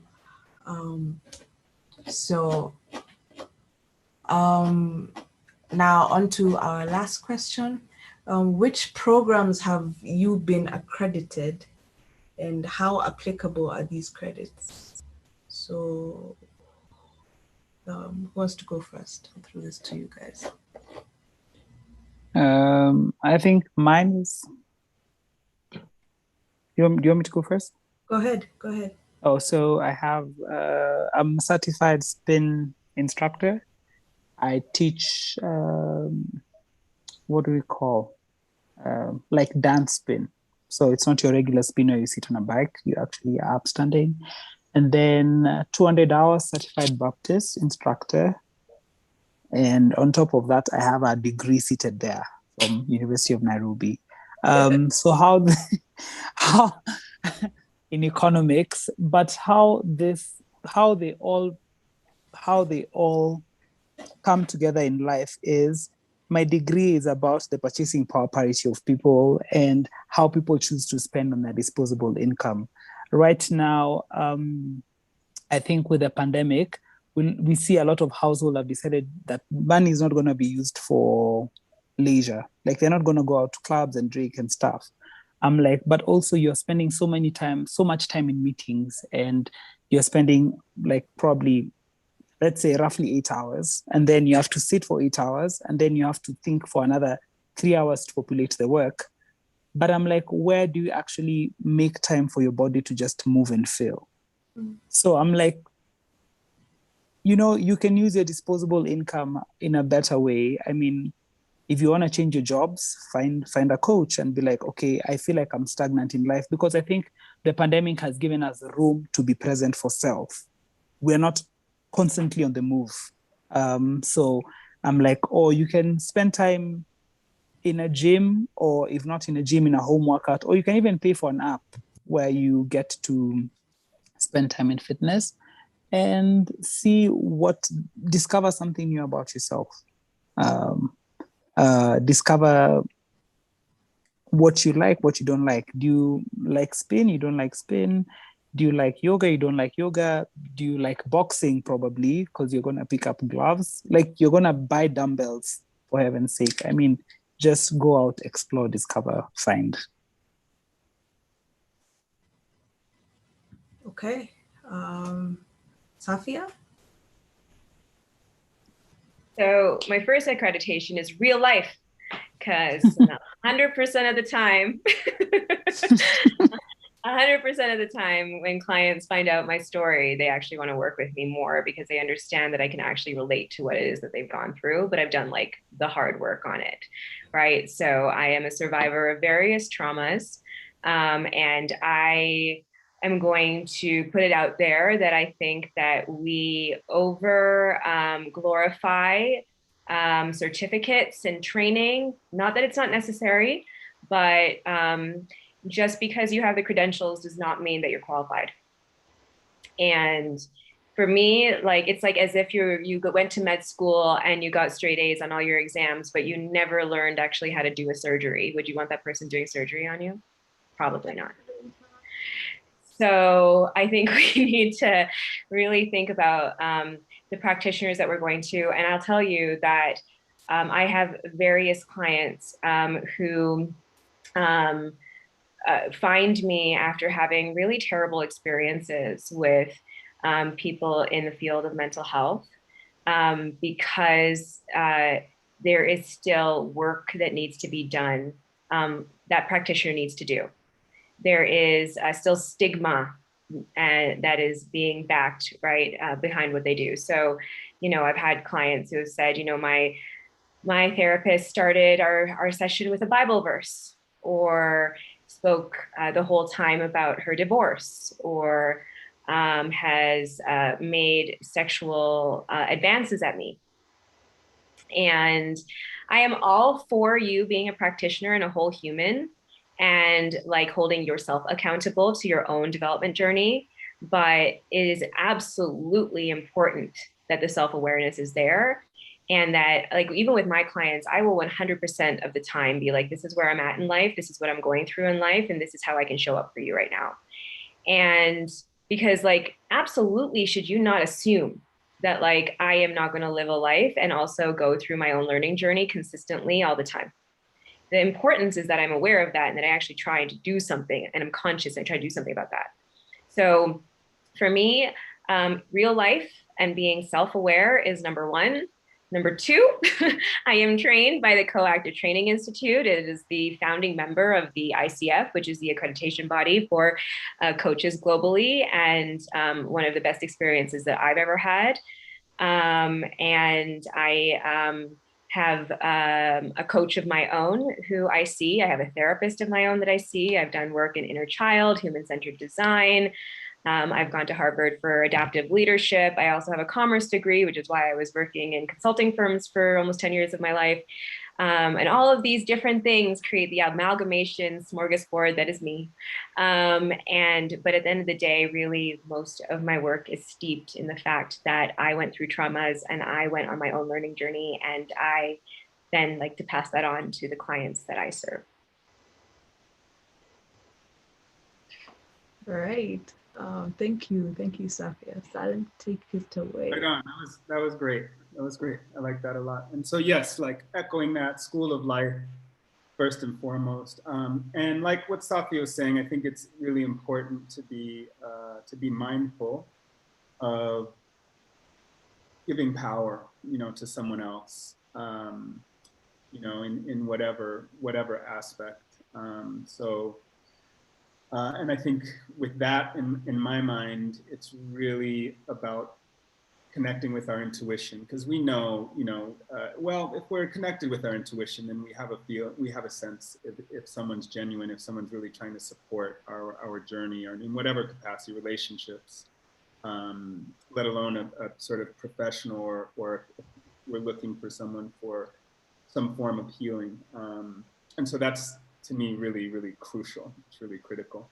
In terms of my experiences, to Capoeira Angola, my mestre, my teacher, is an amazing man. He's 88 years old now, and he's, I would say, the senior mestre of traditional Capoeira Angola. His name's Mestre João Grande. So I'm a disciple of his. With him, I have a title of contramestre. Yoga, been actively practicing about 21 years. Capoeira has been 26 years. Yoga Alliance certified, but also, in addition to that, my studies in India. I traveled around India, and I have a former career as a filmmaker. So I was doing interviews with yogis and sadhus and scholars in India. And that was so informative, just that kind of hands-on experience. Likewise in Brazil, I have a documentary. I could share it on it's free on Vimeo, on the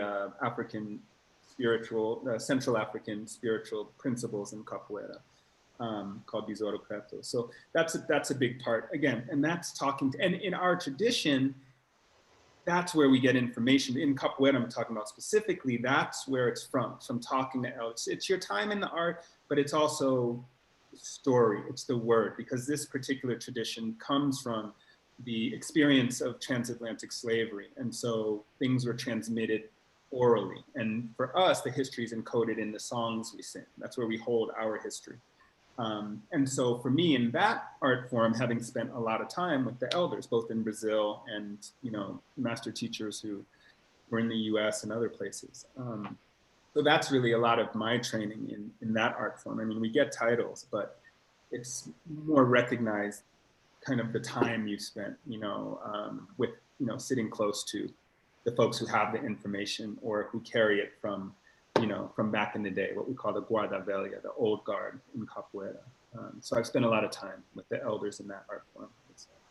And Thai massage as well, certified in Thai massage more recently. So, and then there's their former career in nonprofit work. So nonprofit management trainings, and specifically with the arts, some amazing trainings that I've gone through in that sector. Okay. Thank you guys for that very informative, deep session, if I must say for myself.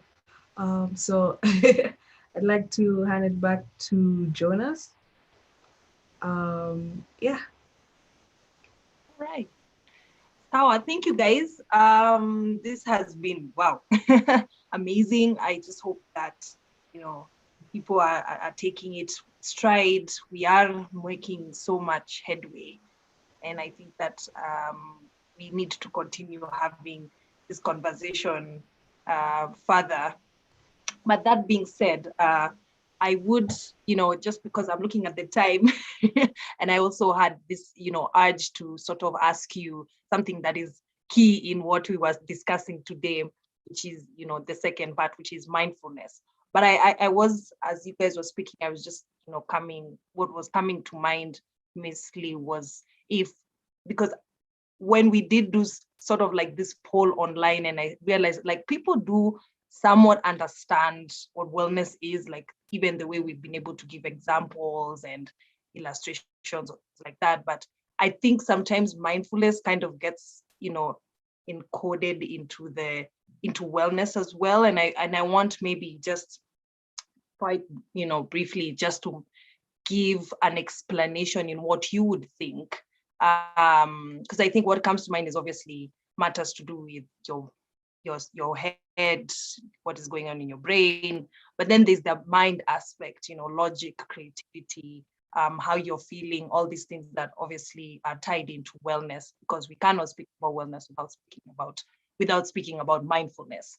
So I will want to give the floor to just, briefly explain it. We might not be able to have all the time to be able to explore that, but we are going to, at the end, be able to give to our listeners that we have as part 2 of this conversation, physically. So I hope that we will give ample time for this topic, because I think guys should also, get a feel of it, and maybe, since we are going to be in how do you say, in a physical space, we might be able to do some exercises, which will be fun.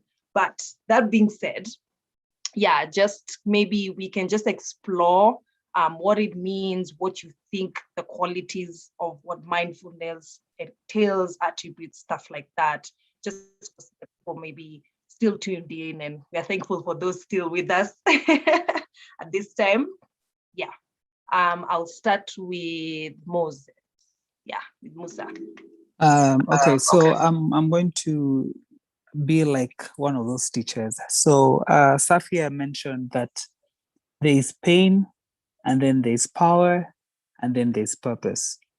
Now, if there's that diagram that you've drawn there, what I would bring, how I practice mindfulness in that as an individual before being a teacher first, is when I'm looking at a person and they're speaking or they're communicating, at what point of this tree diagram that I've drawn are they speaking from? Are they speaking from pain? Are they speaking from purpose? Or are they speaking from power? So that then, if I'm looking at them as a holistic person, with first my vision and then my third eye, which is my conscience, and us then having a conversation and relating. That becomes my third eye. And then based on my analysis of what we are experiencing as human beings with our connection, then am I able to, so there's look, and then am I listening to what is being said? So am I listening to where they're speaking from? Not to respond, but to understand them as a being, and in turn, hope that it's like a flow. So I've opened for the channels of communication so that I can give feedback freely, and they can also in turn speaking to me. So we're speaking to each other. And then do we give tools? So look, listen, give tools. So when there's pain, there's power, and there's purpose, and then there are two individuals interacting or more, we're looking, we're listening, we're giving tools. Then we bring forth, or we birth mindfulness. Because if we're looking, we're then looking at, is it something that's emotional? Is it physical? Is it financial? Is it spiritual? So yeah, that would be it. Oh, wow. Okay. I like that you brought the diagram. People are much Yeah, more we are visual. learning. We're learning on the job, Yes, so because I'm more of a visual. You see, this is students on board. But thank you for that. I appreciate it.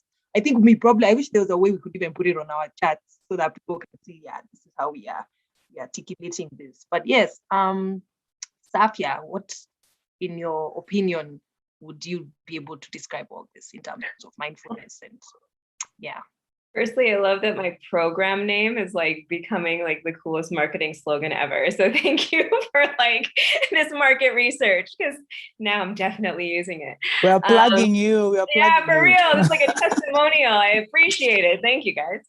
That actually came out of a very flow state. And actually, so with my coach, actually, and we've been working on that for like a year. So for me, mindfulness is actually like the gateway to essentially the transition between your pain to your power. So, and for me, like once you get to that mindfulness state, so I often say to people, there's a difference between like reacting to a situation and responding, right? Reaction is like your trigger, instantaneous ego response to something. A response is like when I've actually taken the like moment to take 3 deep breaths, maybe walk away, do something else, and then like come back and like revisit the situation and then decide like how I actually want to respond to a thing. And that's so that there's a differentiation there. So for me, a mindfulness process is really about taking the pause. It's about the pause that is required for you to make decisions based on your intuition, from a flow state, from your higher self versus your ego, human, wounded self.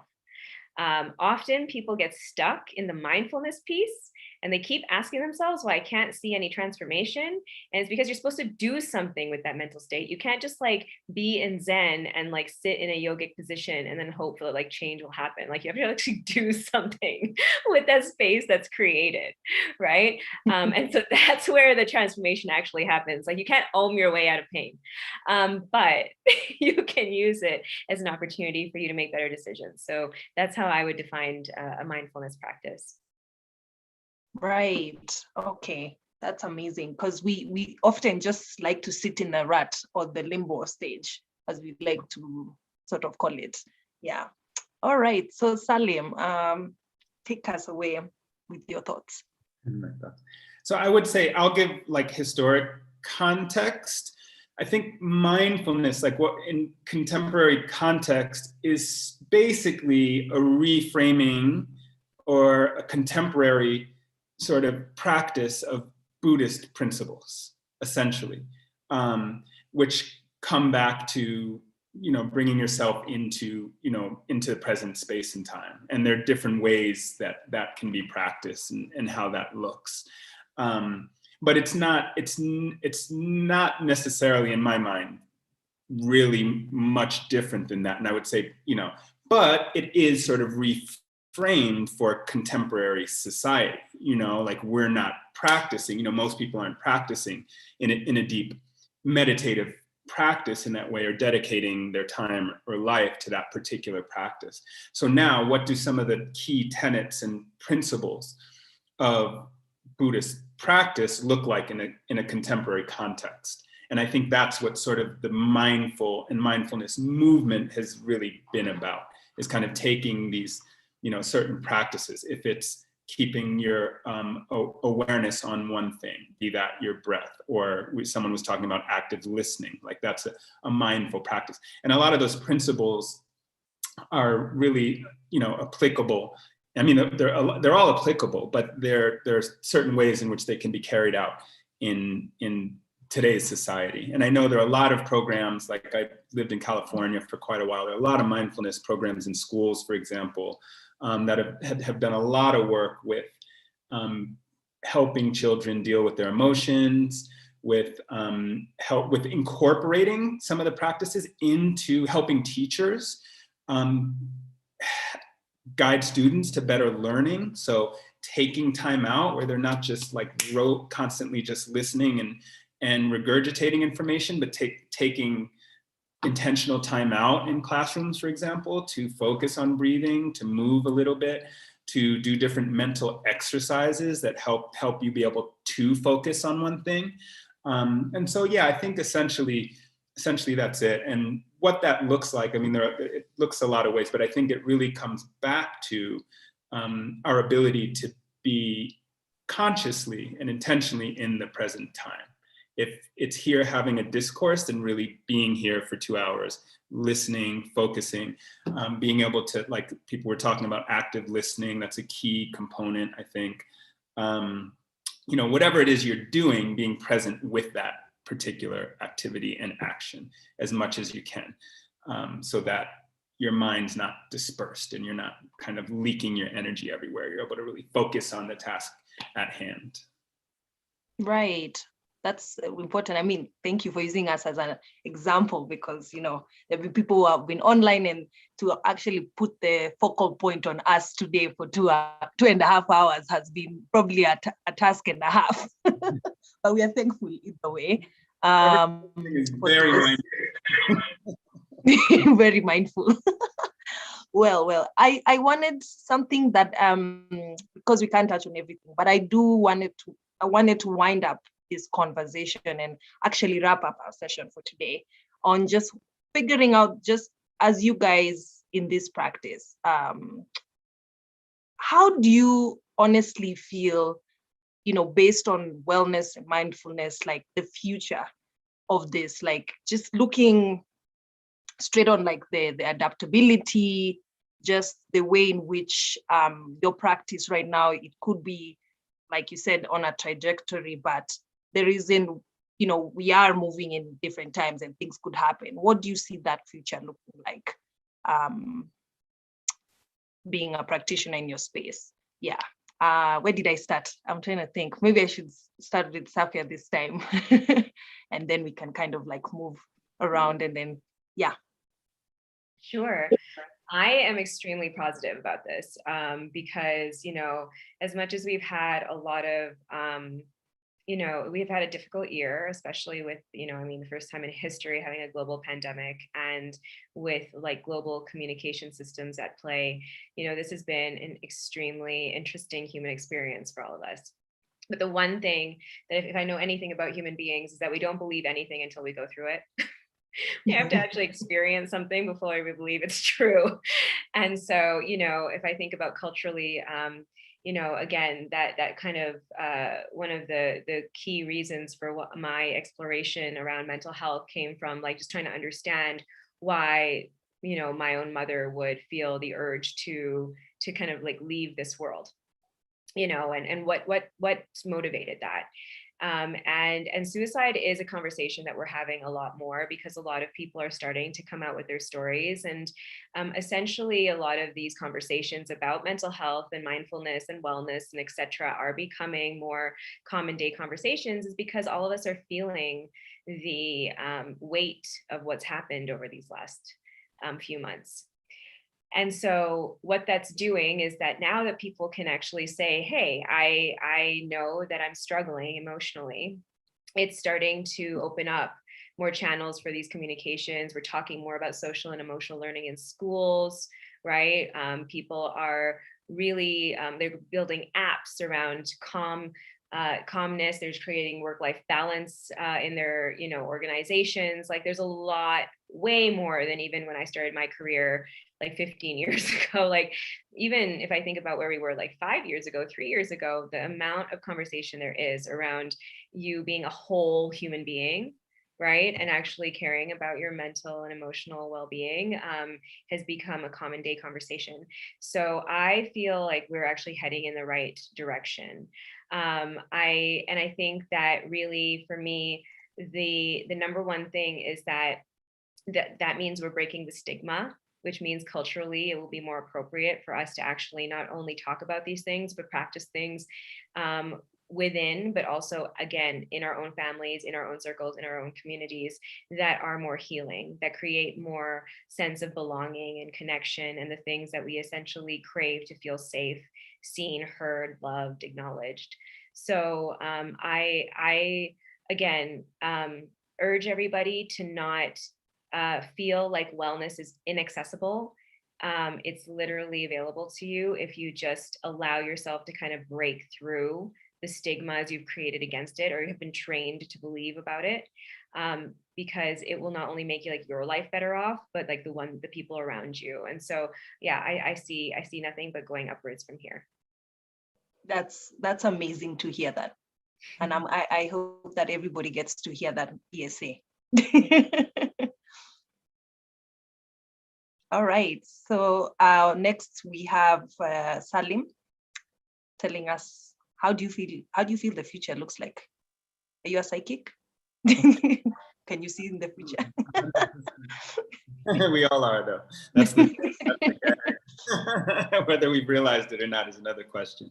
So And that's like a good segue, because I've observed and am experiencing that people are prioritizing themselves. I think there's a lot going on right now. There's a lot. I mean, I think we see extremes sort of in all directions. And I've observed that a lot of people are really prioritizing themselves, their wellness, their health, mental health, emotional health, physical health, a lot more than ever before, I would say, as the fact that, you know, that people are even aware of different modalities and understand at least what they are, no matter what they think about them, the information's out there. And I think more and more people, I've seen it here in Kenya. I've been coming to Kenya for 13 years now? Yeah, 13 years since I first came. I haven't been living here that long. And just as a case study, when I came in 2008 for the first time, I was one of a handful of yoga teachers. You know, there weren't that many. And look at Nairobi and Kenya now. You know, I had a mother-in-law at the time that was like, you know, that looked at capoeira Angola sideways and yoga sideways. And we came back to Kenya and we're having like our, you know, vet juicing every morning and what. And she was like, what's this? 10 years later, she's juicing every morning and like, you know, and doing different practices. So, you know, so I've seen so many shifts, and I'm so excited that this is now much more of a common conversation. It's not fringe at all anymore. And it's in everyone's house, whether families are pushing against it because there's a child who's, you know, doing this practice or what. The fact is that the conversation's happening. So I'm an optimist. I think it's a part of evolution. Again, we'll see a lot of different things coming up. It doesn't mean that everything happens at the same time, but I think that as a species that we're needing, that the level of conversations we're having now, you know, there is somewhat of an urgency to a lot of the conversations as well, in part because of the pandemic, for sure. You know, and I think that there's an awareness that we are responsible for ourselves and our health and our wellness, more so than ever before. And I see that in conversations. So I'm very excited, and I'm excited to help hold space and to help move these conversations forward. I mean, to me, it's such an honor and a privilege and a gift and a responsibility to be someone who does this kind of work. So I'm excited on a personal level, and I'm excited to see sort of what emerges in the time ahead. Yeah. Amazing. Thank you so much, Salim, for that. Right. And finally, we got Musa wrapping this up for us.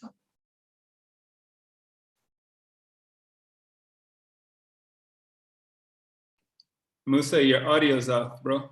Oh, yeah. Your microphone. Sorry.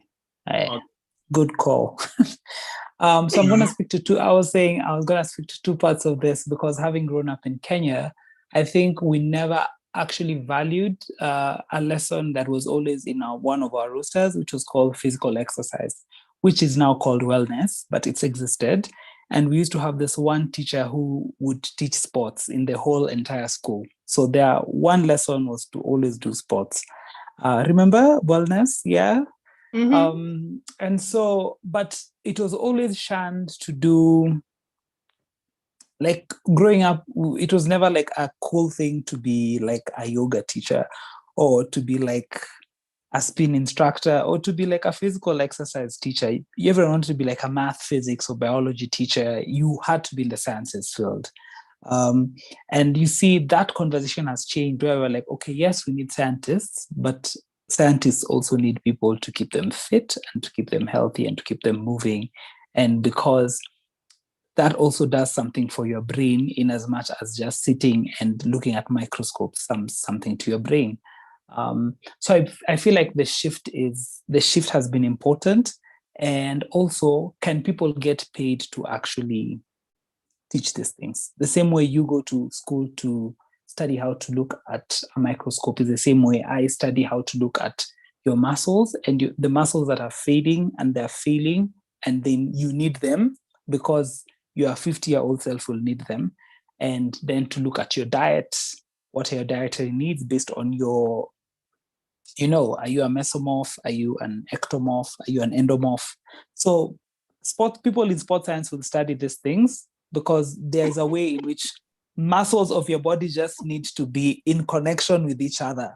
And your muscles need fuel and you need fuel to work out. So these conversations are beautiful, but they are not being had enough. And so when they are brought to life, then it becomes even greater, where we're looking at life in a three-wheel thing, where we're asking, okay, yes, I'm doing very well in my social life, I'm doing very well in my economic life, but what does my relationship life look like? And I'm looking for a life coach to be like, friends, your relationship life is the one that's failing. That's why you're always exerting yourself at work, because there's something that you haven't dealt with. So then that person helps you to score yourself and keep that wheel at balance, so that then you start seeing something greater happening to you in life. So it's funny how, and I think this happened with the pandemic, because people were told, friend, you need to pause. Where your life is now, you need to pause. So we're not traveling. Like, I'm not traveling to a different country. Probably right now I'd be like, friend, I have to catch a flight because I need to be out of the country. Or I would be probably out. It's Thursday, today is Thursday night. Probably I'd be at Jay's till like 2 a.m. But now, or probably I'll be having free your mind sessions at Alchemist, because we are seated having having free your mind at a cool place, with lights, and you don't have to struggle with KPLC. So we are like now at pause, and we are looking at, okay, guys, now that we are at pause, and then we have so much anxiety because we don't know what the future holds for us. Tomorrow we might wake up and the president decides to lock us down. And then what do? We've been locked down. We can't move. We're in different counties.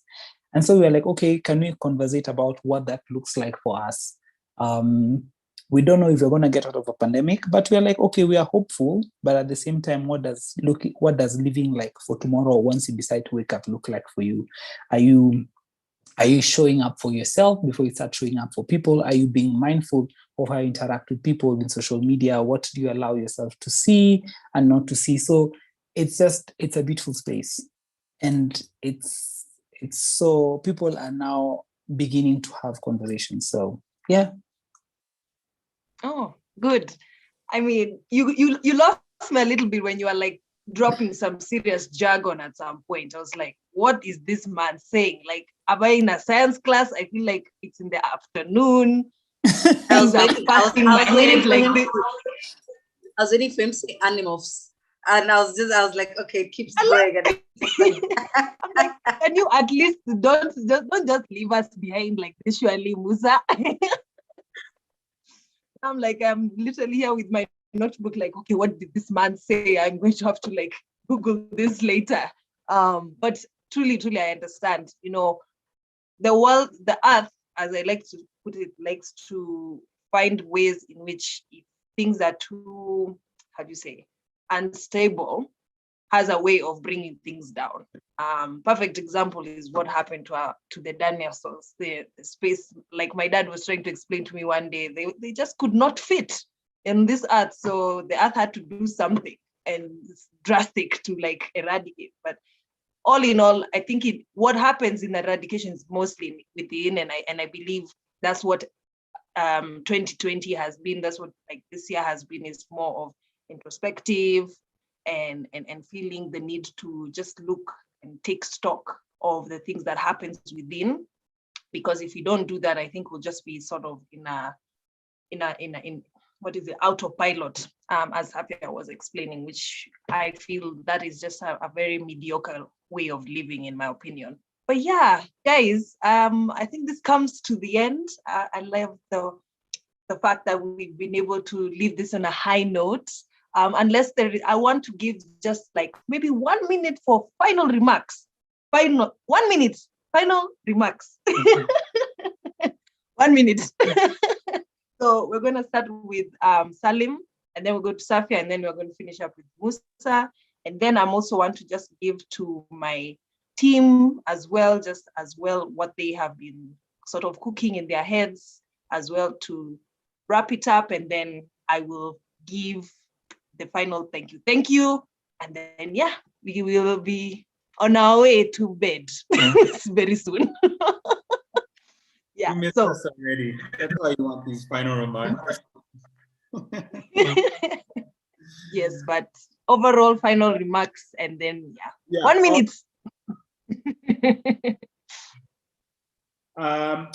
Just since you ended on mindfulness, I think and one more meditation that's been helpful for me recently is just a reminder to myself that we're already there. Of course we have ambition in life. Of course we have like things that we want where we're trying to go, but the gift of already here, a gift of life is here always, always. So in as much as we have ambitions and we have desires, and those are good, that's a natural human thing, I think it's important and helpful to remember that we're kind of in this drama of life, we're having these fantastic experiences, and at the end of the day, there's really nowhere that we need to go, that everything we need is already been given to us right now. Yeah. And so that I try and come back to that, like, when I rise up, just giving thanks, to what Safia was saying, like, the meaning in the mundane, maybe I like the magic in the mundane, I'm going to update that one. So just the everyday things, that it's just a gift to be here and to have this experience. All right. Wow. The magic in the mundane. We keep adapting. I'm just here writing these quotes for future reference. Right. Safia.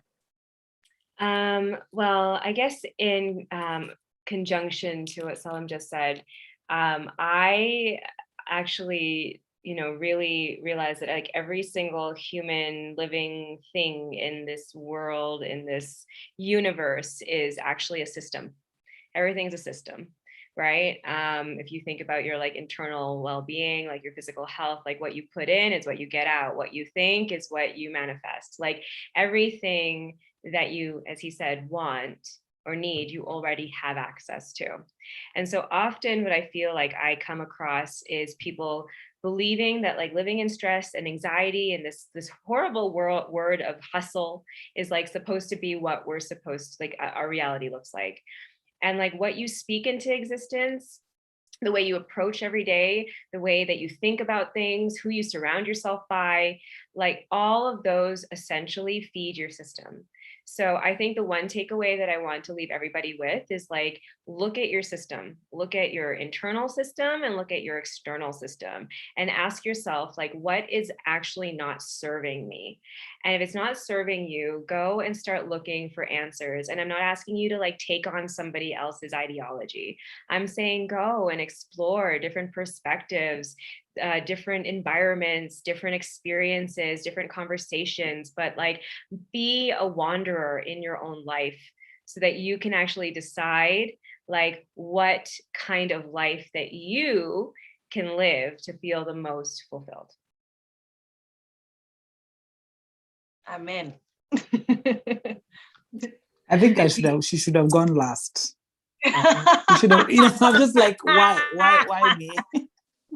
Because I'm just feeling like I'm gonna be the person who's just gonna be like, let me echo what Safia has said. But I think for me, it's how I took my first step. It's to love the space between where I am currently, which is today, and where I want to be, which is my tomorrow. And so if I get to wake up tomorrow, then I'm thankful. It's a new day, it's a new sunrise. And then I get to show up for myself. And just it's in the simple things. Like I find joy in the most simplest of things now. And if there's something greater, the universe is conspiring for me. So yeah, I'm less anxious. I love it. I completely love it. Thank you, guys. And to my members of the team, Imelda.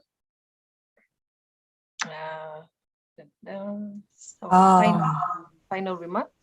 Okay, so for me, I will say that I've absolutely loved hearing from you guys with a lot of experience and a lot of intel into the whole world of mindfulness and wellness, and just learning that it's a continuous journey, that it doesn't end, that there's no top of the mountain, but it's more of like going through valleys and climbing hills and then finding plateaus and resting and then continuing on the journey. Yeah, it's been a beautiful conversation. Thank you. Oh. Lindsay. You know, they had to save the best for last. I'm just saying. But thank you guys. As Kenyans like to say, mine is just to say a big thank you, and huge gratitude for everyone just being present and engaging. And this conversation is part of why we do what we do. We seek to inform as well as connect people. I'm sure, hopefully, you guys will exchange contacts even after this and get in touch with each other. And also, different people on our platform also will have access to you virtually, and I'm sure they'll be reaching out as well. I am excited to hopefully see you guys. Am I allowed to say it? I think you are at this point. Yeah, I think you are at this point. So, yeah. So, guys, we have a physical. We will be extending this conversation into a physical session next Saturday, where we'll be engaging in activities that kind of spark different aspects of this conversation. And for all the things we couldn't discuss here, we will be discussing it next week, Saturday at Lava Latte from 3 p.m. onwards. So please come. We'd also like to invite Salim, Safia, and Musa to come as well. If there's something you'd also like to present or engage, we're so open to that as well. Of course, we can talk sidebar. But yeah, and to anyone else that's tuned in, thank you so much. T-Trap on our on our YouTube. That's actually a high school friend of mine called Eva, and she's one of the last women standing. So thank you for staying with us. I know it's late. I'm over 2 minutes, so I'm just gonna shut up. So yeah, thank you guys. Oh, great. Well, guys, I couldn't be able to reiterate what Lindsay has said, but one thing that did come to me when we started this conversation, which is so interesting, is when I think of like when we began Free Minds, and like even when I look back on the thoughts of Free Mind sessions and why I was just so eager to have a space like this, is because I always imagined that actually that our afterlife would be this, like being in a body, because then we would have earned the right to be in a body, because I feel, you know, how we just kind of judge each other from our skin and our, you know, everything is sort of pre-gamed before you can even open your mouth, you know? And just having this sort of bodiless creature, just the etherealness of connection and how just atoms just connect without having to like think about it, is how I imagined, you know, our sessions would be. And then, you know, the afterlife is now us jumping into bodies and being able to like really appreciate that. So when I see you guys opening up today and being vulnerable, I mean, Safia, you being able to open up about, you know, why you started what you do, Salim just explaining how this capoeira has been sort of like for looking at you sideways, but now you've continued with that journey.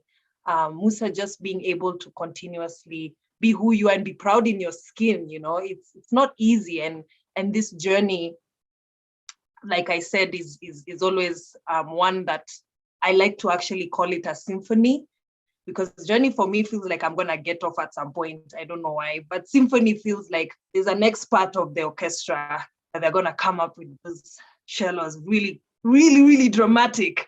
And then guys are just gonna be like, what the hell is going on? You know, so that's kind of where I sort of feel our lives are gonna be. Like, we just have no idea what's gonna happen, but we do anticipate the good, the bad, sometimes the ugly, but we are also, that is where now where you people come in. and that's why you plug in with us. But that being said, guys, thank you again so much. We are, some of us, over our bedtime, well, but not really, but I know we've done it, but I appreciate you guys a million. For those on the chat, my goodness, thank you so much. Your questions, I hope we're able to like tackle them, but like I said, we are going to have a part 2 of this, so this is gonna be great. Free Minds is thrives on just physicality of our session, so I'm excited for you guys to experience that. Just grateful for everybody, Imelda, Lindsay, the team at large, for making this happen. Yeah, and just even shout out to Lava Latte for just coming through and letting us use their space once again for next week. Yeah, I think with that, and as always, guys, stay free-minded. Thank you so much. Thank you.